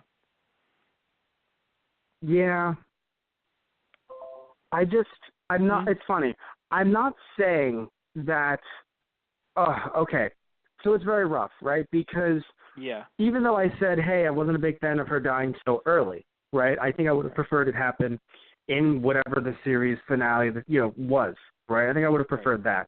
However, my problem is that I feel like every time this series, although technically it happened with 8 into 9 as well, with this series, right, it feels like any time some reviewer, including us, right, gives the show heaps of praise for being a little bit darker. Not different because companions have died before or have left the show before, but doing something a little bit different, a little bit more impactful. The show then says, but please don't worry. We're going to fuck with that when either the next week or the next series. So having the Doctor and Clara feel like, oh my God, things are unresolved. And it's just like, don't you worry. It's going to get fucking resolved. And you're like, oh, okay. And then here it's like, oh my God, she's dead. But it's okay because it's not like they didn't get to say goodbye or anything like that. Like, I know it was quick, but it feels like the Doctor and Clara, it feels like every moment is, I didn't get to say goodbye. It's like, holy shit, okay, I'm sorry. Right. You know what I'm saying? Like, every moment feels like, no, but it's not a proper goodbye. No, but it's not proper. It's not proper. And I don't know, it kind of gets to me after a while. Right. I mean, I feel like life is kind of like that a lot, too. Like, just in general, like, a lot of times you don't get the proper goodbye. And unlike a TV show, really, if you want to boil it down to what it really is, but just the fact, unlike the Doctor, who can travel in time, it's like, yeah, you don't get that second or third or fourth chance to, say goodbye. And I mean, not for nothing, I felt like that happened with Amy and Rory a lot, too. And that's my problem. And that's my big issue with, and I don't want to just put the blame on Moffat, but like just in general, he's the head writer, to be fair, but I don't want to put the blame on him specifically because, I've talked about how much I love a lot of his plots. I love his, his concepts, like what he comes up with. I love his season finales usually. It's just that this one, it's funny, after this season finale or the series finale, I think I told you personally, this was off air, I think I said to you, okay, I now see why everyone dislikes Moffat. Because everyone, not everyone, but a decent amount of people, a decent amount for Series 5, were like, I don't like him. And I was like, hey, I liked The Big Bang, right? Then Series 6 came, and I was like, hey, silents are cool, right? Then 7 came, and I was like, all right, I'm kind of seeing what you guys are talking about, but, like, you know, it's not that bad. Then 8 came, and I was like, never mind. I think it's working, right? Even though I said what I said about it, I do think it was working. And now we're at 9, and I'm like, okay, guys, we need some new stuff going on here. Like, and it's not even like we need a new doctor, because we got a new doctor, but then it still was, you know, a problem, in my opinion. Right. So I feel like it's just with this finale, it was just really bad. Because, again, if they do something that makes a lot of people sit there, right, not just you and I, you know, other, you know, websites and other people who, you know, who do these reviews for a living and are better known than us, right, more well known. And it's like, oh, this is great and this is amazing, and, you know, it's so different, and granted, I didn't feel that way necessarily about the Raven episode, but still, it was still an end. Even though, in my opinion, I'm still here sitting around going, she could have left like 8 times. You had to really fucking kill her off. And then it's like, oh no, don't worry. She'll be back in 2 episodes. And I'm like, then can we not just, I'd rather have killed her off. And it's like, no, she's back for 2 episodes. Like, I don't know, man. Like, I feel like it's trying to appease to everyone, where it's like, you wanted her to die? Let's kill her. Well, she died. But JK, because whoever wanted her to live, she'll live on until she has to die. And it's like some might say, well, it's just a way to bring her back if they ever want to bring her back. But if they don't, then she'll never come back. And it's like, but guys, how about we just have her live a nice life on Earth? Is that too? Right. Like, I know someone might say, but that doesn't really fit with her character. But again, they're the ones who wrote her character out of nowhere to be like, actually, I love thrills so far. Like, it got to the point where it's like, you kind of worry about her. Like, what does she do when she's not with the doctor? Just, like, put cigarettes on herself? Like, I just need to feel something, you know? It's like, Jesus fucking Christ, Clara, relax. Yeah. Well, Life I mean, that's become the thing. Like, she's turned into this adrenaline junkie, basically. And I feel like that's what this whole episode is supposed to really drive home. And you've seen it throughout the series. Like, there are moments where the doctor is like, look, like, I know you're clever, and I really give you credit where it's due. Like, you're good. Like, I'll be the first one to admit it. You are good, Clara Oswald. And I don't want this to sound like gloating, because that's not where it comes from, but you are not me. Yeah, and you're not me in the sense of you're a bit more like just humanity in general. It's like you don't regenerate. And, like, yes, it is still a death for me, and I become a different person. But I come back. Time Lords don't, like, even in the later episode, it's like, it takes a long time for a Time Lord to actually die. So it's like, for you, it's like you've got one shot. So where I can be a bit more risky, and it looks like I'm showing off, and sometimes, I am showing off. But it's the fact that you take a much greater risk in doing that. Sometimes it's going to catch up to you. But, you know, as Clara puts it, it's like, well, yeah, but that's my choice. And, you know, in a sense, her being as daring as she is and the way she goes out, it's like, it is beautiful in the sense. It's like, yeah, she knows the danger, she knows the risk, but she's still out to help and do the right thing. I mean, she wanted to help Riggsy, which I was glad to see Riggsy back again. He was cool. And the sense that he has a family now, too. You know, and she's like, no, I'm not going to let your daughter go through her life wondering what happened to her father. It's like, you know, I already lost the man I loved. So, and I don't want to see somebody else go through that pain.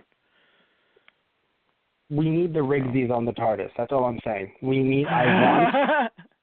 Yeah, that would have been nice. Man, woman, and child. We need them all on the TARDIS. That would be such a... the doctor almost did. Because he's like, oh, and bring the new human. Wait, actually, no, don't. It'll only distract us. Right, that of course. Beautiful. Yes, but I wanted to say, okay, so You know what it is, man.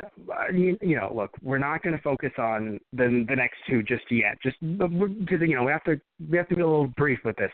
But just talking about, you know, I think I mentioned it to you the last podcast that we did. I said, hey, it's a little awkward that you know a Shielda can just make an entire community and none of the doctors would notice. Literally, none of the doctors over all these years. And none of them. They've all been on Earth. And they're all just like, what's fucking crazy? Just this shit over here. Anyway, but still, whatever, right? Whatever. You put that aside when you have to, you know, like that's something in a way you have to walk into now, which I hate, but you gotta have to walk into Doctor Who with, hey, you know what? Apparently, I mean, it happened in a way with Saxton, even though with Saxton it was only like a year, I think. But still, it happens, right? We just have to assume that, you know, on a year-to-year basis, shit will go down. The only problem is, I think, is that with some of these later series, it feels like they want to go over the top because they're like, how further can we take this? How far can we go? And I feel like they're going too far. Yeah. Where it's like a Shielda's been around since the dawn of time, obviously, but you know, the Shielda's been around since forever, and no other doctor has ever met or has talked to a Shielda. Yeah. Now, granted, maybe as far as we know, maybe the BBC released some Shielda stories where maybe like earlier doctors met her. But again, then how would the doctor have like, you know, obviously it can't happen because then the doctor would know, and he wouldn't be surprised when he did that, you know. Right. So yeah. So my point is that, you know, I feel like they go a bit too far. Even where it's like the doctor was around for 4.5 billion years in that. Now it's like technically. His time was on an infinite loop, so he didn't age 4.5 billion years, but mentally he fucking did, clearly. Yeah. But still, it's kind of like, even though it's like, no, it wasn't strain on his body itself, so he's fine, thankfully. Because if they wanted to say, like, no, the doctor physically aged 4.5 billion years, I'm like, I'm sorry, I can't deal with that. Like, I can't accept it. Like, it just sounds too fan-fiction-y to me. I feel like the odd point in this, like the point you were making with the Shielda, or me in this instance, is that it's kind of felt like with 11 and 12, Moffat has wanted to make, like, you don't see a lot of references from quote-unquote New Who. And which is cool. He kept away, like he wanted to make his own Universal stuff that he could go back and reference, not necessarily somebody else of the new directors. And not to say that he hasn't. I'm sure there's been one or two here and there, but it felt like he was trying to make his own universe to reference. But then as the series goes on, it's like, well, half the fun of Doctor Who is seeing all the different references. And I think in Series 9 here, they really kind of return to that, well, we can reference stuff in classic. And it's like, I think the idea is like you didn't want to reference too much stuff so that you would have had to have watched the classic so you could come into Doctor Who and not have to know all that lore. But like, that's kind of half the fun of this series, you know? Yeah, okay. So after watching classic, I want to say that you're partially wrong. Very small, because you think of people like this. You think of like the Silurians, and they were in Series 5. You know, You think of the fact that the Big Eye in the first episode of Series 5 referenced all the other Doctors, and then 11 popped out after 10, right? So there was stuff, but at the same time, you were absolutely right. To me, coming in as a new fan at the time, literally the only thing that I didn't know about, I think, out of all, obviously, like the Daleks were simply, simple. Like, oh yeah, Daleks, cool, whatever. But the one thing that really, like, stuck out to me that I was like, I need to know more about this, clearly, was obviously River Song in Series 5 and the Weeping Angels. Other than that, though, I think, yes, Moffat has pretty much made his own universe. My problem isn't that, he wants to make his own universe and not necessarily reference other stuff, because, like you said, he's clearly doing that with Series 9. It's the fact that he wants to, or they, because, again, it's not just him, I'm sure, they make a character and then say they've been around since forever. Right. And then you're like, but saying they've been around since forever and they've never seen any other, now you might say, no, but she knows what to look for, she's clever, yada, yada. Okay, maybe, fair enough. But to just say that we've hidden an entire refugee camp in this hole in the wall, essentially, and that no doctor has ever noticed it in the history of doctors up until that moment, is kind of, again, I know there's stuff we have to accept. I get it. Yeah. But I'm not a big fan of, and I'm sure it happened in Series 1 to 4, so I don't want to, like, put it out there and be like, it's only been Series 5 to 9. But I do feel like in Series 5 to 9, we definitely have had, like, I can, picture, I'm sure many people who've watched also can picture this, just the idea of the writers saying, hey, X, is happening, but it isn't just happening in this moment. It's actually been happening for hundreds of years on Earth. I mean, without anyone to be knowing. fair, I don't think we actually know how long Ashilda has been running this quote-unquote refugee camp for these aliens hiding out on Earth. Good point. And the other thing is that other species, like, it's not even just the Doctor. It's like there are Cybermen there. There are, I think I saw a Jadoon, or like there's a whole bunch of, like, even, Ashilda says, yeah, there are some species here that are not too happy with you, Doctor. So if we could, like, take this inside and not do it out on the open street, that'd be great. So it's like not even these other, species out in the universe have found this and said, what the hell is going on here? Yes, I'll give you that too. We don't know how long it's been, but still, putting the problems with Ashilda aside, because again, we already discussed them in an earlier podcast. I do like her character. I like Maze playing her, and I think it is interesting that she survived, I guess, time, and it's just her sitting there watching stars burn out at the end. Again, though, it's I think that it's funny. Another problem is just the fact that, like, this show, it happened with Davies too, so it's not just me pointing at Moffat, it's me pointing at everyone. This show goes to the end of the universe far too often, and they really need to stop doing that. Well, I mean, they really do. It's the end of the universe, and he's a time traveler. It's like, that's so tempting. Like, it's one of those things where the Doctor would be like, so where do you want to go? It's like, you can go anywhere. It's like, well, what about the extremes? Like the very end or the very beginning. It's like, that's the kind of thing that people kind of, like, jump to. Like, well, the very beginning I'm cool with. Yeah, no, the very beginning I'm cool with. But I'm pretty sure we've gone to the end of the universe 3 times already in a span of 10 years. Yeah, because 9, well, actually, I'm sorry. 9 saw the end of the Earth, actually, I believe. It wasn't the end of the universe itself. I don't think it was. I think it was the end of the Earth. Then 10, accidentally, speaking of Jack again, with Jack and and wasn't it with Martha? They went to the end of everything. Yes, they went to the end of the universe. Yes. And I believe 11 also did too. Oh, I thought he just brought it to him. Like, I'm pretty sure. I thought 11 just constantly brought the end of the universe to him with every series finale. Well, but yeah. Yeah, but still, speaking about with what happened with Clara, yeah, I just I'm constantly just a person who's just really looking, because here's the thing too, right? I have no problem if you make a happy companion doctor relationship where they never want to leave and there's never any tension with them leaving and then they die, and I'm like, well, that sucks, but you know what, it fucking happens, right? Like, it's terrible, but it happens. But in this case, just like with Amy and Rory, they gave Clara so many outs so that now that they've killed her but then didn't, whatever, it kind of got me sitting back like, are you serious? And then it felt like they wanted to placate me and be like, no, we actually weren't serious. And then to me it makes me feel like, well, then the decision, like, it doesn't exist. I'm saying, like, there's, like, in other words, it makes it feel like, oh, well, then nothing matters. Right? Where I would rather them have just not killed her or killed her and kept it real. And then, or, be fair, if it's like, oh, well, why would you keep it real? The Doctor can do shit like this. Then I would have rather him have put, like, a realistic dummy. Because here's the thing, you might be like, Matt, that's stupid. Apparently, the Doctor has convinced the universe before, like, Doctor, you're dead. Actually, it was a dummy. Or actually, it was a projection. Right. Like, he's done it before, so it's like, fuck it.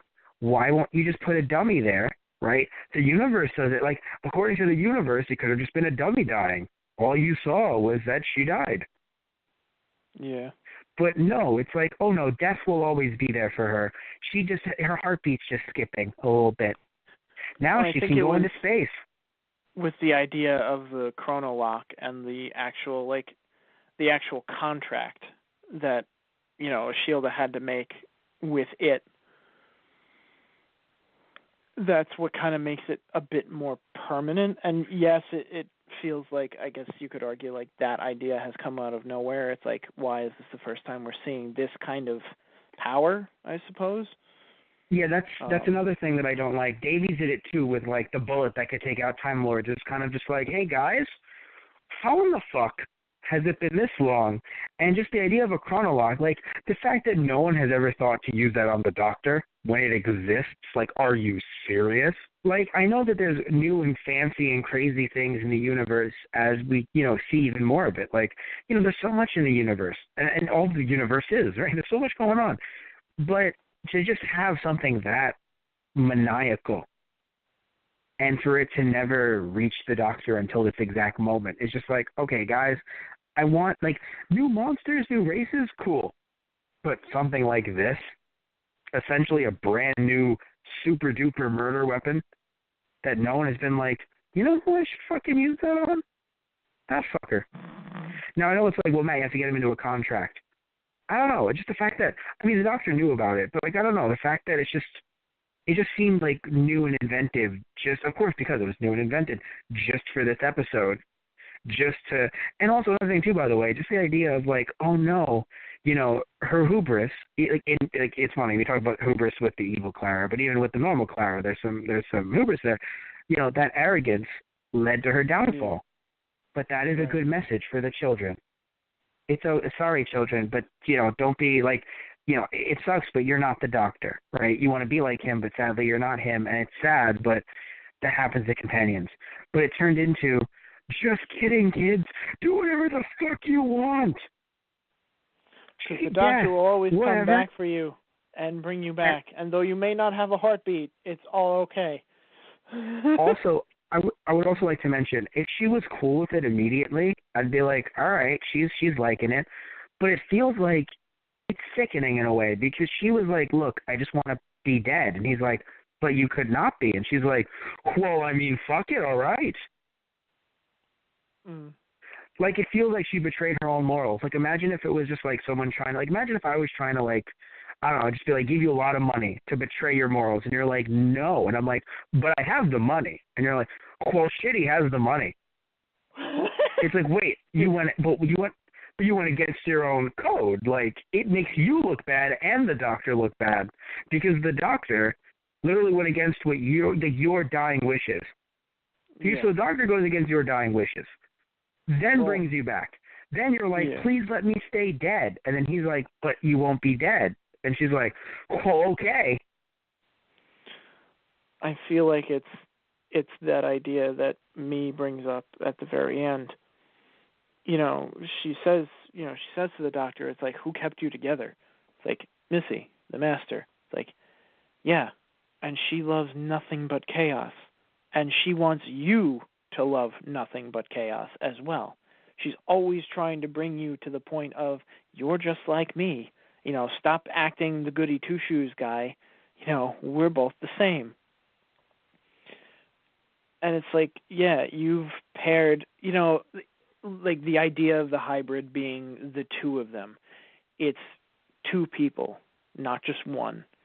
Two people coming together and being an unstoppable force, basically, wherever they go. They are a fantastic duo. And even on their own, they're incredibly dangerous and clever and all around astounding. But the fact that they will go to any length to bring each other back from destruction or keep each other from that is, and literally anything. The Doctor's like, I'm going to rip apart time and space because you know what? That's what you mean to me. And it's like, Clara has to remind him, it's like, that's wonderful. And I know you're my friend and you're doing it because you're doing it because you're my friend.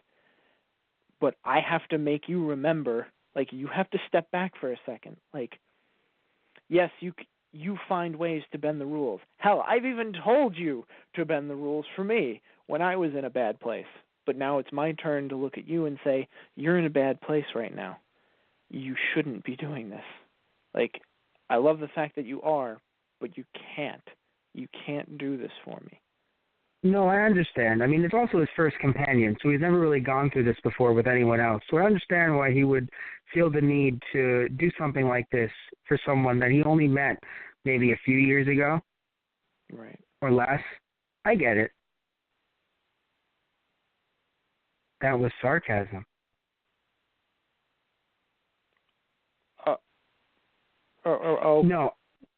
No, because, like, I don't mean to be a dick, but, like, it feels like every newer companion is, like, the only companion he's ever had. Like, I'm not saying he likes you. He doesn't like losing companions. He doesn't like sitting there being like, what century did I leave that person in? Like, it makes me a joke, but he doesn't actually like doing that, right?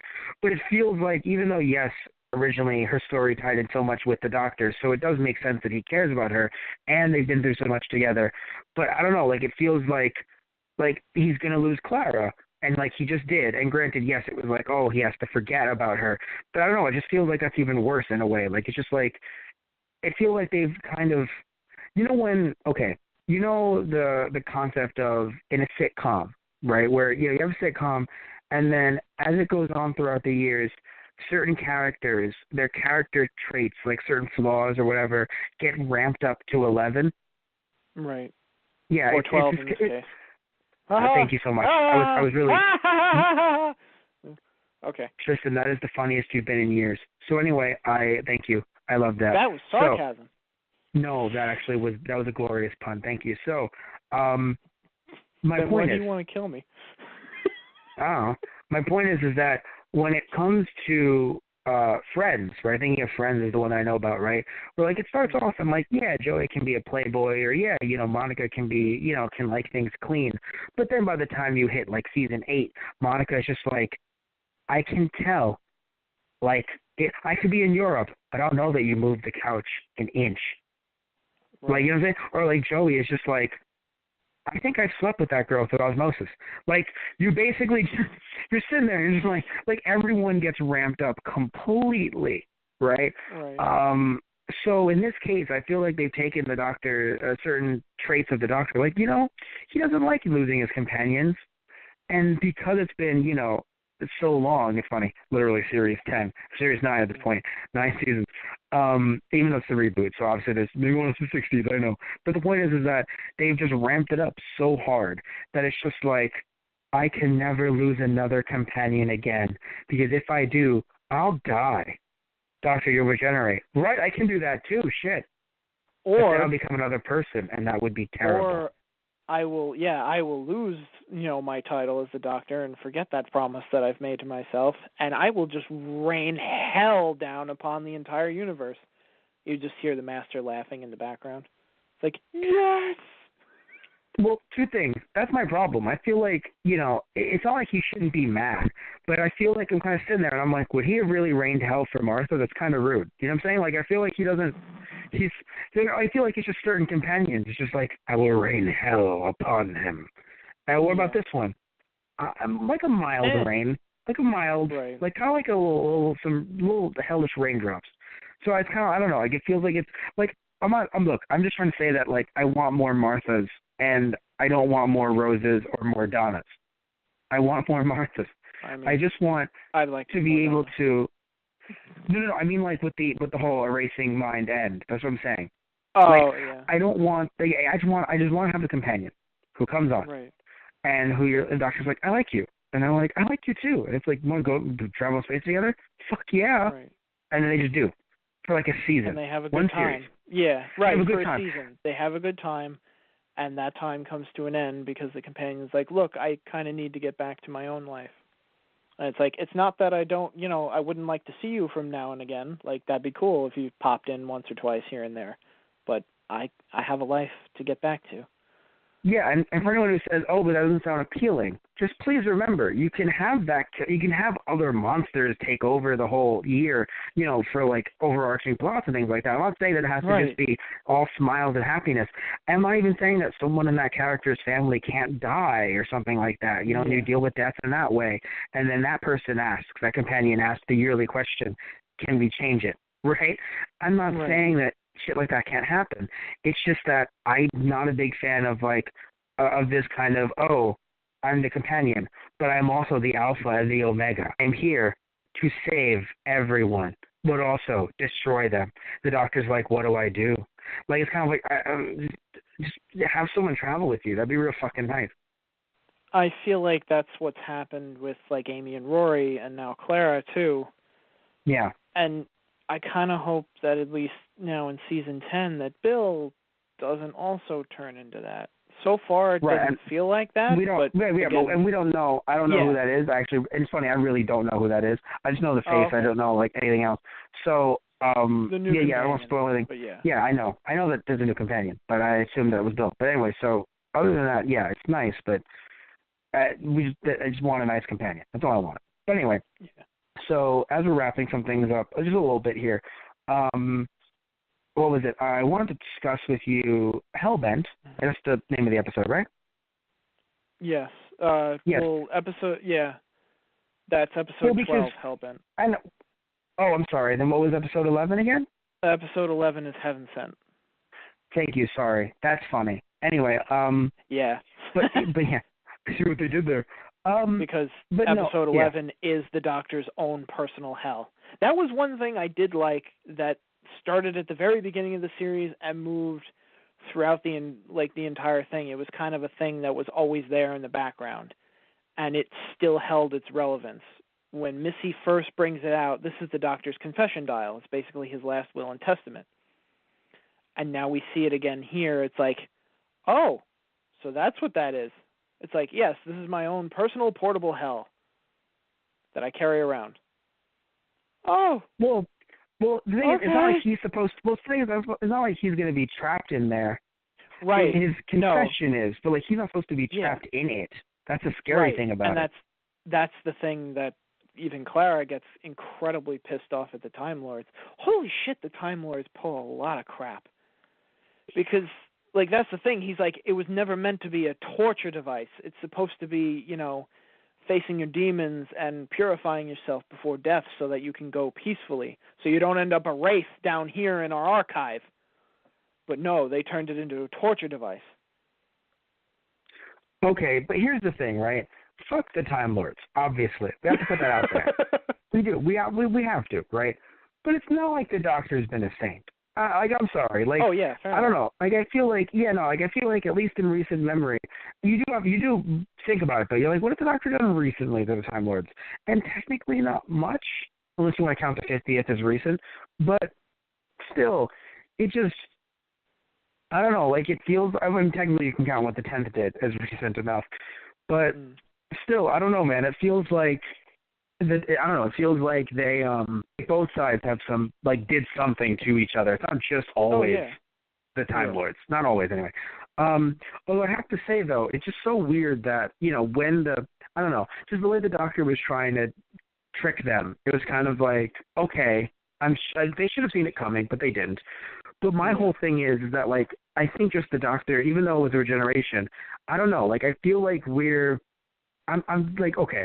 So when we saw the Doctor's speech with the Zygons, that really got me feeling like, yes, this is the Doctor. This is the Doctor that I know and love. This is the Doctor that I want to see. This is him, right? Right. Then, by the time we get to the end of the series, it just brings us back to the Doctor that I don't want to see, that I don't feel like is the Doctor. And I know it sounds so silly. It's like, who am I to claim who the Doctor is and isn't? That's up to the writers. That's up to the canon.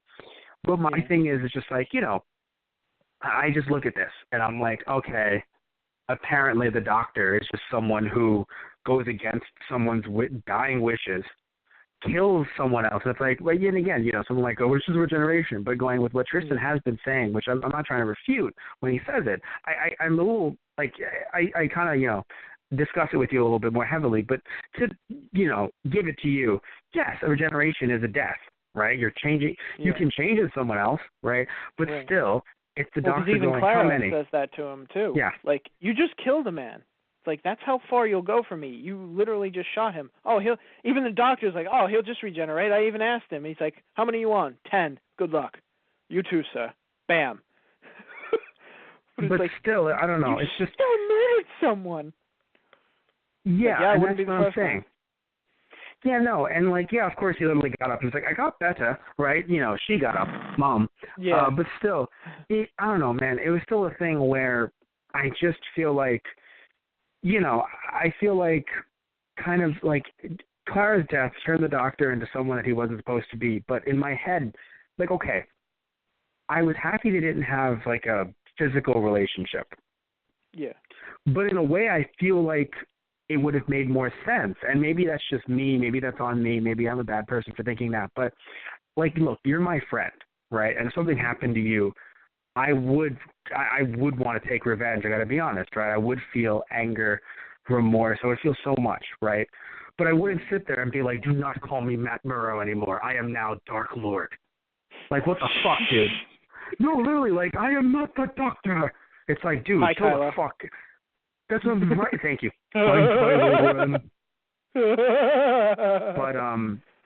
But but like seriously though, right? Like it just I don't know. Like maybe like look, maybe I don't get friendship. Okay, maybe I don't get TV friendship. But it just feels like too much. That's what I'm saying. So I want things to be more calm. I want a doctor, even if something bad happens to a companion, right? I just don't want their lives to be so intertwined anymore. Right. I just would prefer that a lot. It's interesting. I know I kind of brought this idea up earlier on, but the fact that the doctor does not receive another screwdriver until all of this is said and done. It's not supposed to define the doctor as a person. It's supposed to be just a tool that he carries around and that he uses, but it's become so much of a symbol of his character that he does not carry a weapon. He carries a tool. Like, it is a part of who the Doctor is. So the fact that he doesn't have a sonic screwdriver, yes, he has sonic sunglasses, but the screwdriver itself has been throughout the whole, like, almost the whole series. It's like, that is very important. And something iconic like that missing does lead you to think, it's like, well, does he actually consider himself the Doctor through a lot of these episodes? And I feel like it does bounce back and forth. Like, sometimes he comes back and he's like, no, you know what, I'm doing all right. I am. Like, I will act as the Doctor. But in other episodes, like, you know, we've even said he goes against his own code. He breaks everything that he stood for at points, and he's like, no, that's not the Doctor. You're right. You got me. I'm not being the Doctor right now. Yeah, so it's a few things. It's a few things, by the way. One, if it was just with Capaldi, I would be okay with it, but it's something that he's been dealing with through both incarnations, which again is very much more Moffat than it is. Not like Series 5, but eventually 11 was even saying that. Mm. And then, of course, we bring in War Doctor. So after War Doctor, you hope, anyway, that everything's going to be back to niceties. And it's kind of like, no, it's even gotten worse. Right. And it's just like, okay. You know what I'm saying? And also the fact that if Capaldi's Doctor, if the 12th Doctor was doing this more often, like all the time, I know it would be for a harder show to deal with, I'm sure. But it would feel more consistent, where like one.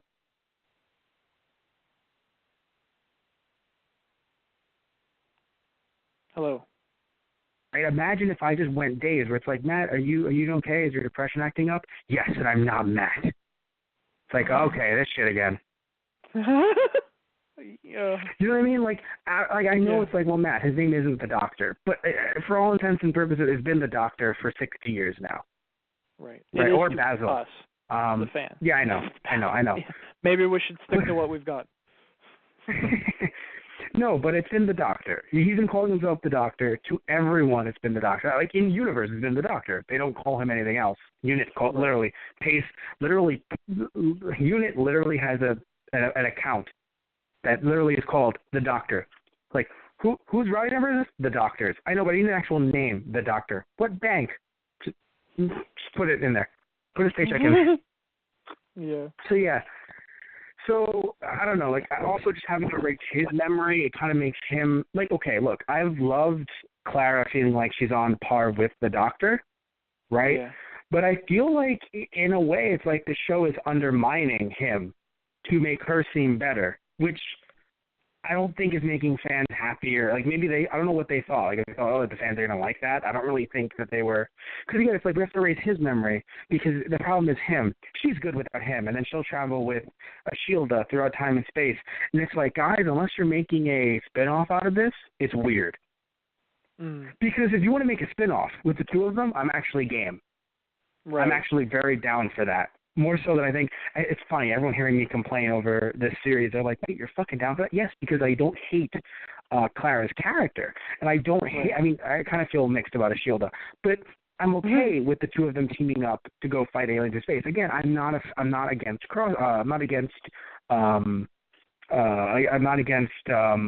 what's it called? The spinoffs, right? Yeah. My problem is that it feels like they're not going to do that. I don't think they've created any books or comic books surrounding their characters yet. It's been 2 years. So it really just feels like something they did just to do it. Like, don't worry, they're not dead, but she'll be dead one day because the crow always comes for you. But she's not dead right now, so yay. Also, Ashilda will never die anyway, so fuck it, two immortals. Just travel. Right.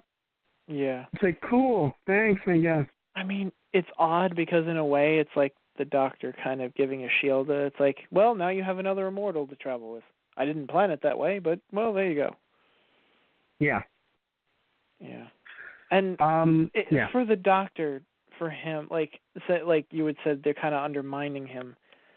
I would say it's more of these last few series have been trying to show him with a more human aspect, but in the sense of that he has flaws, and he is prone to, failing or succumbing to those flaws, which we haven't really. I mean, not to say that you haven't seen the Doctor's flaws before. Obviously, you have, but to the degree that we're seeing them here later on, it's like you had said. He seems to be getting worse instead of better. Right. Is how he's saved Gallifrey at this point. It's like it's at the end of the universe and it's kind of sitting there, but it's like, all the children that you burned, they're not burned anymore. Like, it's okay, bro. Chill. Like, it's not something you exactly just come to terms with and be like, no, I fixed it. It's okay. Like, at some point in time, I still did that. It's like, okay, not saying you have to, like, absolutely forgive yourself, but, like, give yourself a break. Like, you did right the wrong. You went back and you righted it.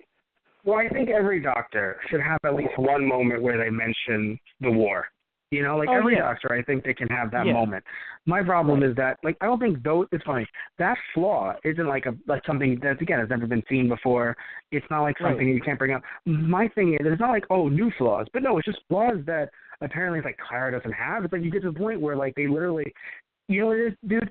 It's the same thing. And I want everyone to know, if anyone thinks that I'm only picking on Clara and Moffat, and I don't have any problems with Rose being stuck in a different universe, and Rose and the Doctor seemingly being in love, and Rose being stuck in a different universe, but also with a piece of the TARDIS, depending on the deleted scene is canon or not. She does get a piece of the TARDIS, which apparently grows, like the seed or whatever, which grows into a new TARDIS. So, yes, I don't think it was fully in the show. I think maybe there was a piece of it, but it was mostly cut, and it's a deleted scene where literally the Doctor gives her that, so she can just have her own TARDIS in that separate universe or that timeline or whatever. Right. Yeah. But to me, I'm like, parallel universe. Thank you. So to me, I'm like, well, actually, fuck that, right? So don't think I didn't dislike that, right? Yeah. It's just that we didn't podcast on that, right? So here we are podcasting on this. So I'm shitting on this because it's basically a retread of that. And if I didn't like the first time, I'm not going to like the reboot. I like the sequel. So, yeah, I'm not a fan of her, getting this. Again, you want to spin it off. It already happened. They're good characters.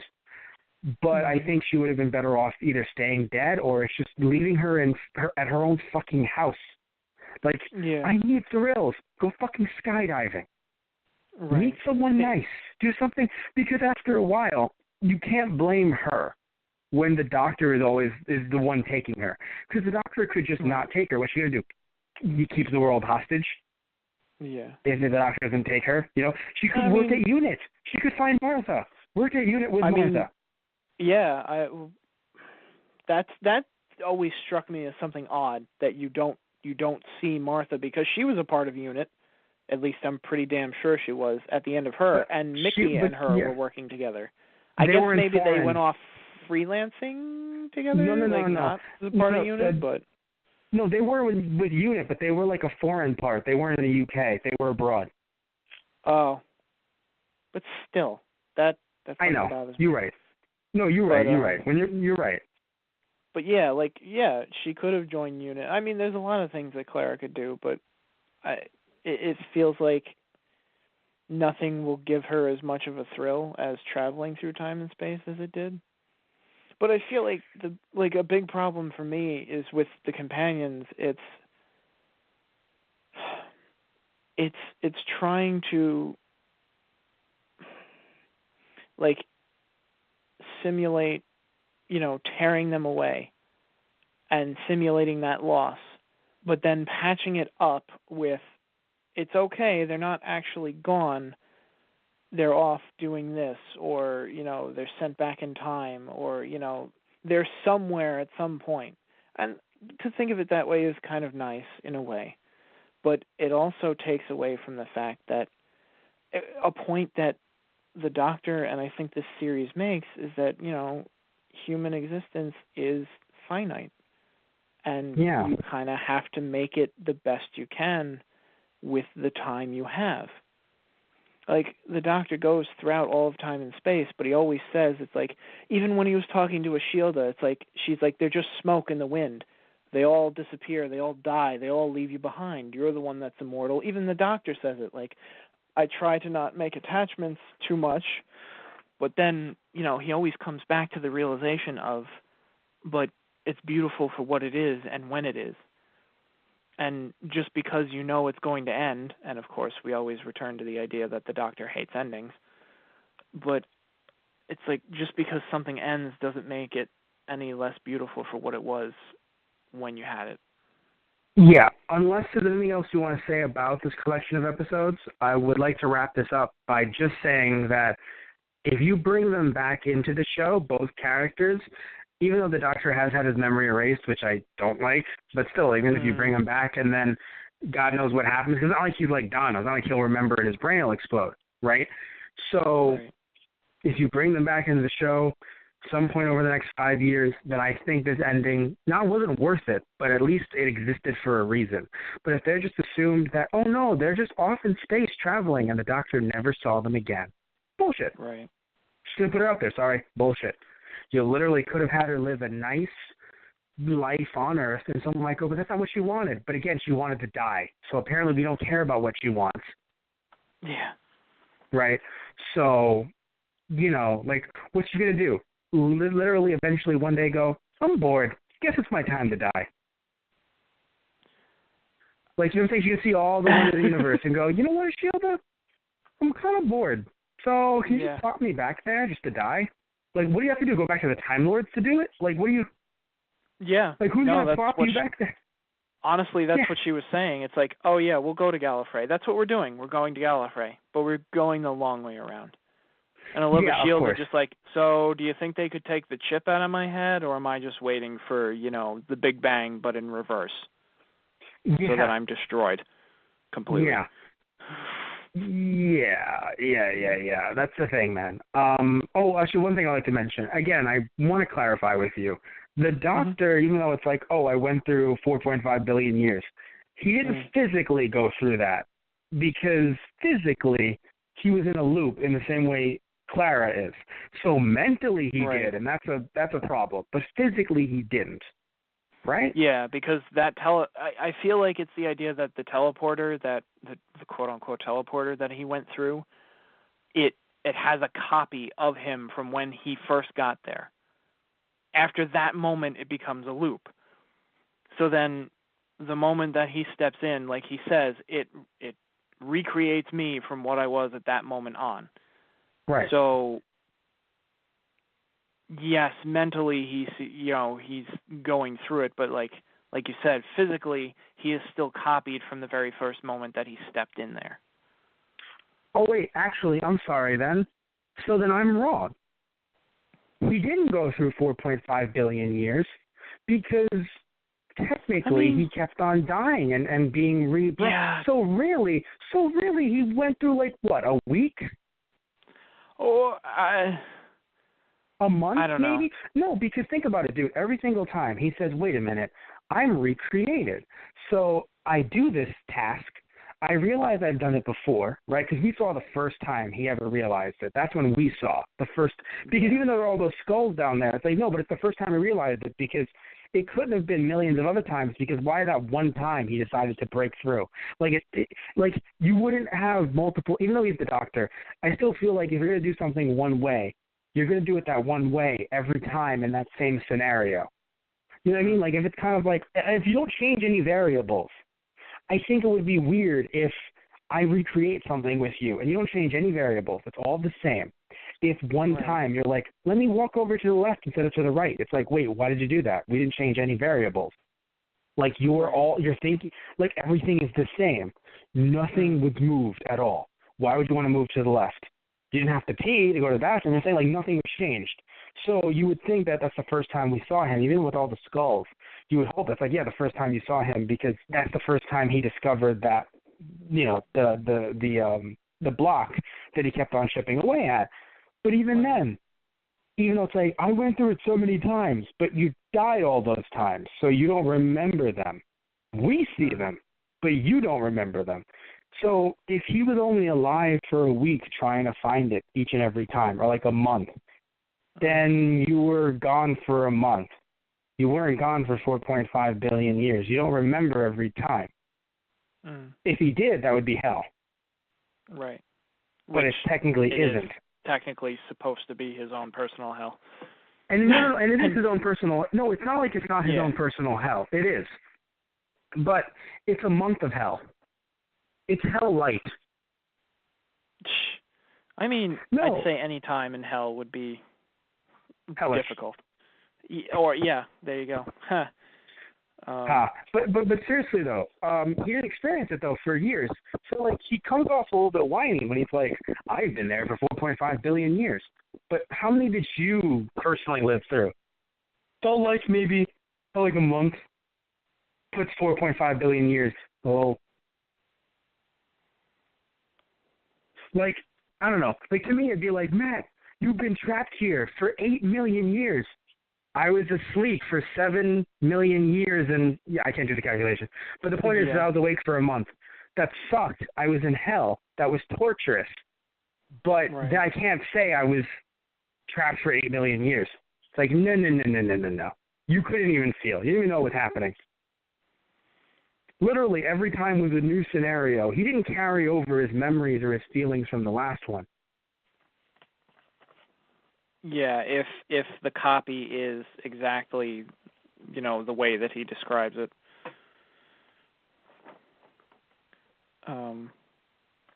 I do want to say two things. What? I'm sorry in general, because I literally just poked that completely, and I'm just like, I'm sorry, everyone. Fuck you, Matt. I'm like, I agree. Well, no, it's kind of my fault, too, because I said that at that point. And this is supposed to be one of my favorites, so I just poked a huge hole into one of my own favorite episodes. So. Well, no, you didn't. You poked a hole into the next one. Because in the episode itself, it's still a good, mind fuck. It's still torturous. It's still so the episode, it can still stand on its own and you can still enjoy it. It's the episode after that he's like, well, what's the reason why you did this? Well, I was trapped in there for 4.5 billion years. And to Clara, who doesn't know what happened with it, she's like, oh my God. Right. He was conscious that entire time? He's like, well, not really. I was asleep most of the time. Oh. You know what I'm saying?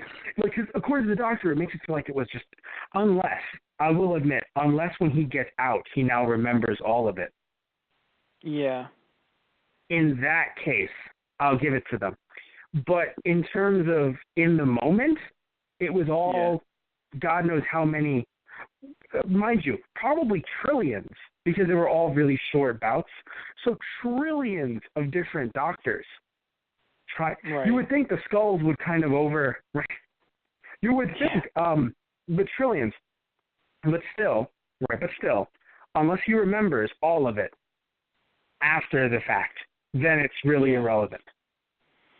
I think the 2 points about that one that I really did enjoy, though, was that you get an insight of the actual, like, the doctor's thinking. It's like he always assumes he's going to survive, and like that's what gets him through the most dire of situations. But you actually get to see him go into his own, the idea of a mind palace. Like, he goes inside his own mind, blocks out the rest of the world, and thinks, okay, I've already won. How did I do it? And that's how he's done it for so many years. Just an insight into that process was really something cool that I thought was amazing that they got to show on screen. And what was the other?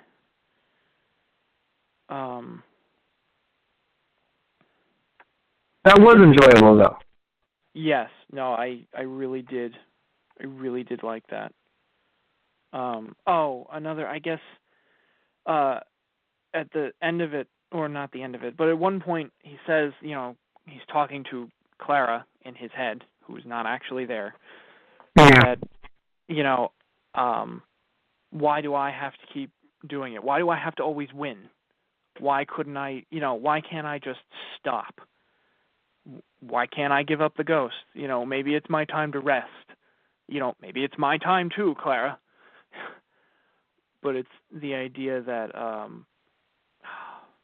it kind of shows it's not just 12 in his own predicament right now. It's even the idea of being a Time Lord. It's like the regenerations. Like he will have another life. And granted, a cycle has a set amount of lives, a set amount of resets, but he's already gotten another one. And it's kind of like, how many times do I have to do this? How many times do I have to go throughout the galaxy and, be the doctor and try to save everybody? It's like you even talked about the idea of ripple effects. It's like, well, I save them and then that just creates another disaster later on, so then I have to save them again later. And it turns into this whole cycle of just resaving everything. But it also boils down to the sense of it's his friends, it's his companions that give him the hope to keep going. It's like the idea that you will meet new people, or that you will be able to protect the life that the ones that you are with now, so that they can go on living their lives. You are the thing that stops their lives from going to absolute hell from all these other atrocities out in the universe that happen. All right, so I'll give it to you that it seems as if, right? I'll give it to you that it seems as if it's not so much like Clara is the most important. We're just watching a moment in the Doctor's lives, really, plural, right. Where he is just sick and tired. Yeah. And that's what we're seeing. I think that my problem is that because we don't see it often, because we've seen other doctors get upset that they've lost their companions, but not to this extreme. So because it's so extreme, probably for TV or just probably to show us the effect of how tired he is, it just comes off as manic and just comes off as something that doesn't feel like the Doctor, which I'm not saying it's not what they're going for, because they might be going for that. Like, no, but this is so different than what the Doctor would do. But then again, it comes to, look, I'm not saying I don't want change, right? I'm not trying to sit here and be like, I don't want any change. I only want it to be like Davies. Because, again, there were problems that I had with Davies' writing, too. So it's like, so then what do I want? I just want new Doctor adventures. I want some companions to mean something to him more so than others. I want some to not. But I want him to, I don't know, I'd rather have a Doctor, I think, at this point, who is numb or gets sad by it. But I don't know, like, I feel like it's just, it keeps on getting topped too much, where it's like, what's going to happen with the next companion? Oh, I got a paper cut. I will exterminate that race. Holy shit. Doctor, it's a fucking paper cut. Holy shit. Like, you know what I'm saying? Like, oh, how much farther are we going to have to go here? Because eventually you get to a point where it's like you're going to have to either really dial it back to zero, and then again, it feels like a huge contrast, or you have to keep on going further. And I feel like we've gone the furthest it can go. Like, I can't think of a future companion with Moffat, assuming that I know Moffat's writing the next series, the one that's currently airing, Series 10. So, like, you know, something happens to one of those two companions, and the Doctor's just like, let's just nuke the universe because they're all guilty. Like, Doctor, right. Chill. You know what I'm saying? Like, that's what I'm saying. Like, I kind of feel like we need to dial it down a lot. So hopefully over the next series or two, we can kind of get back to just something a bit more calm when it comes to the Doctor and his companions, because you know, even if it's like, because again, I'll defer to your opinion on it. We're just at a point where the Doctor is just really tired of losing. But then it makes you think, no other Doctor was? Like, every other Doctor was. But they were like, damn, that sucks. And then they meet someone new, and it's like, hey, you're new. Would you like to? Or they said, sorry, I can't because I just lost someone. But not like, well, I lost them on this planet, so that planet's going to burn. Right. So, yeah, I would just like, calm. That's all I want. I would like some peace with my planetary destruction. I would like some peace. I can understand that.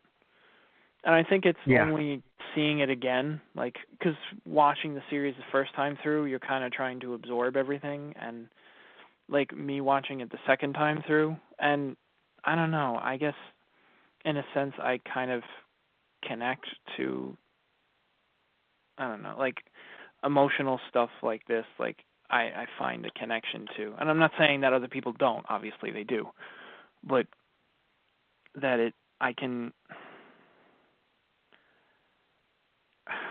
Watching it again, I can take the story for what it is, where it is, and when it is.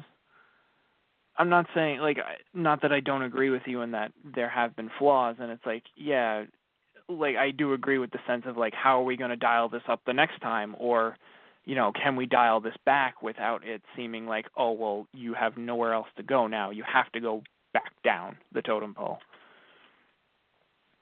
But, like, I don't know, after everything is all said and done, I enjoy Clara, I enjoy 12, and I'll even say, you know, I had my odds and ends, but I've enjoyed the time that Moffat and everyone else writing for the show, you know, everything that's been put into it, because in the end, it's like they are the next people to take over the reins, and they have kept the series going. And I hope that it does keep going. Well, yes.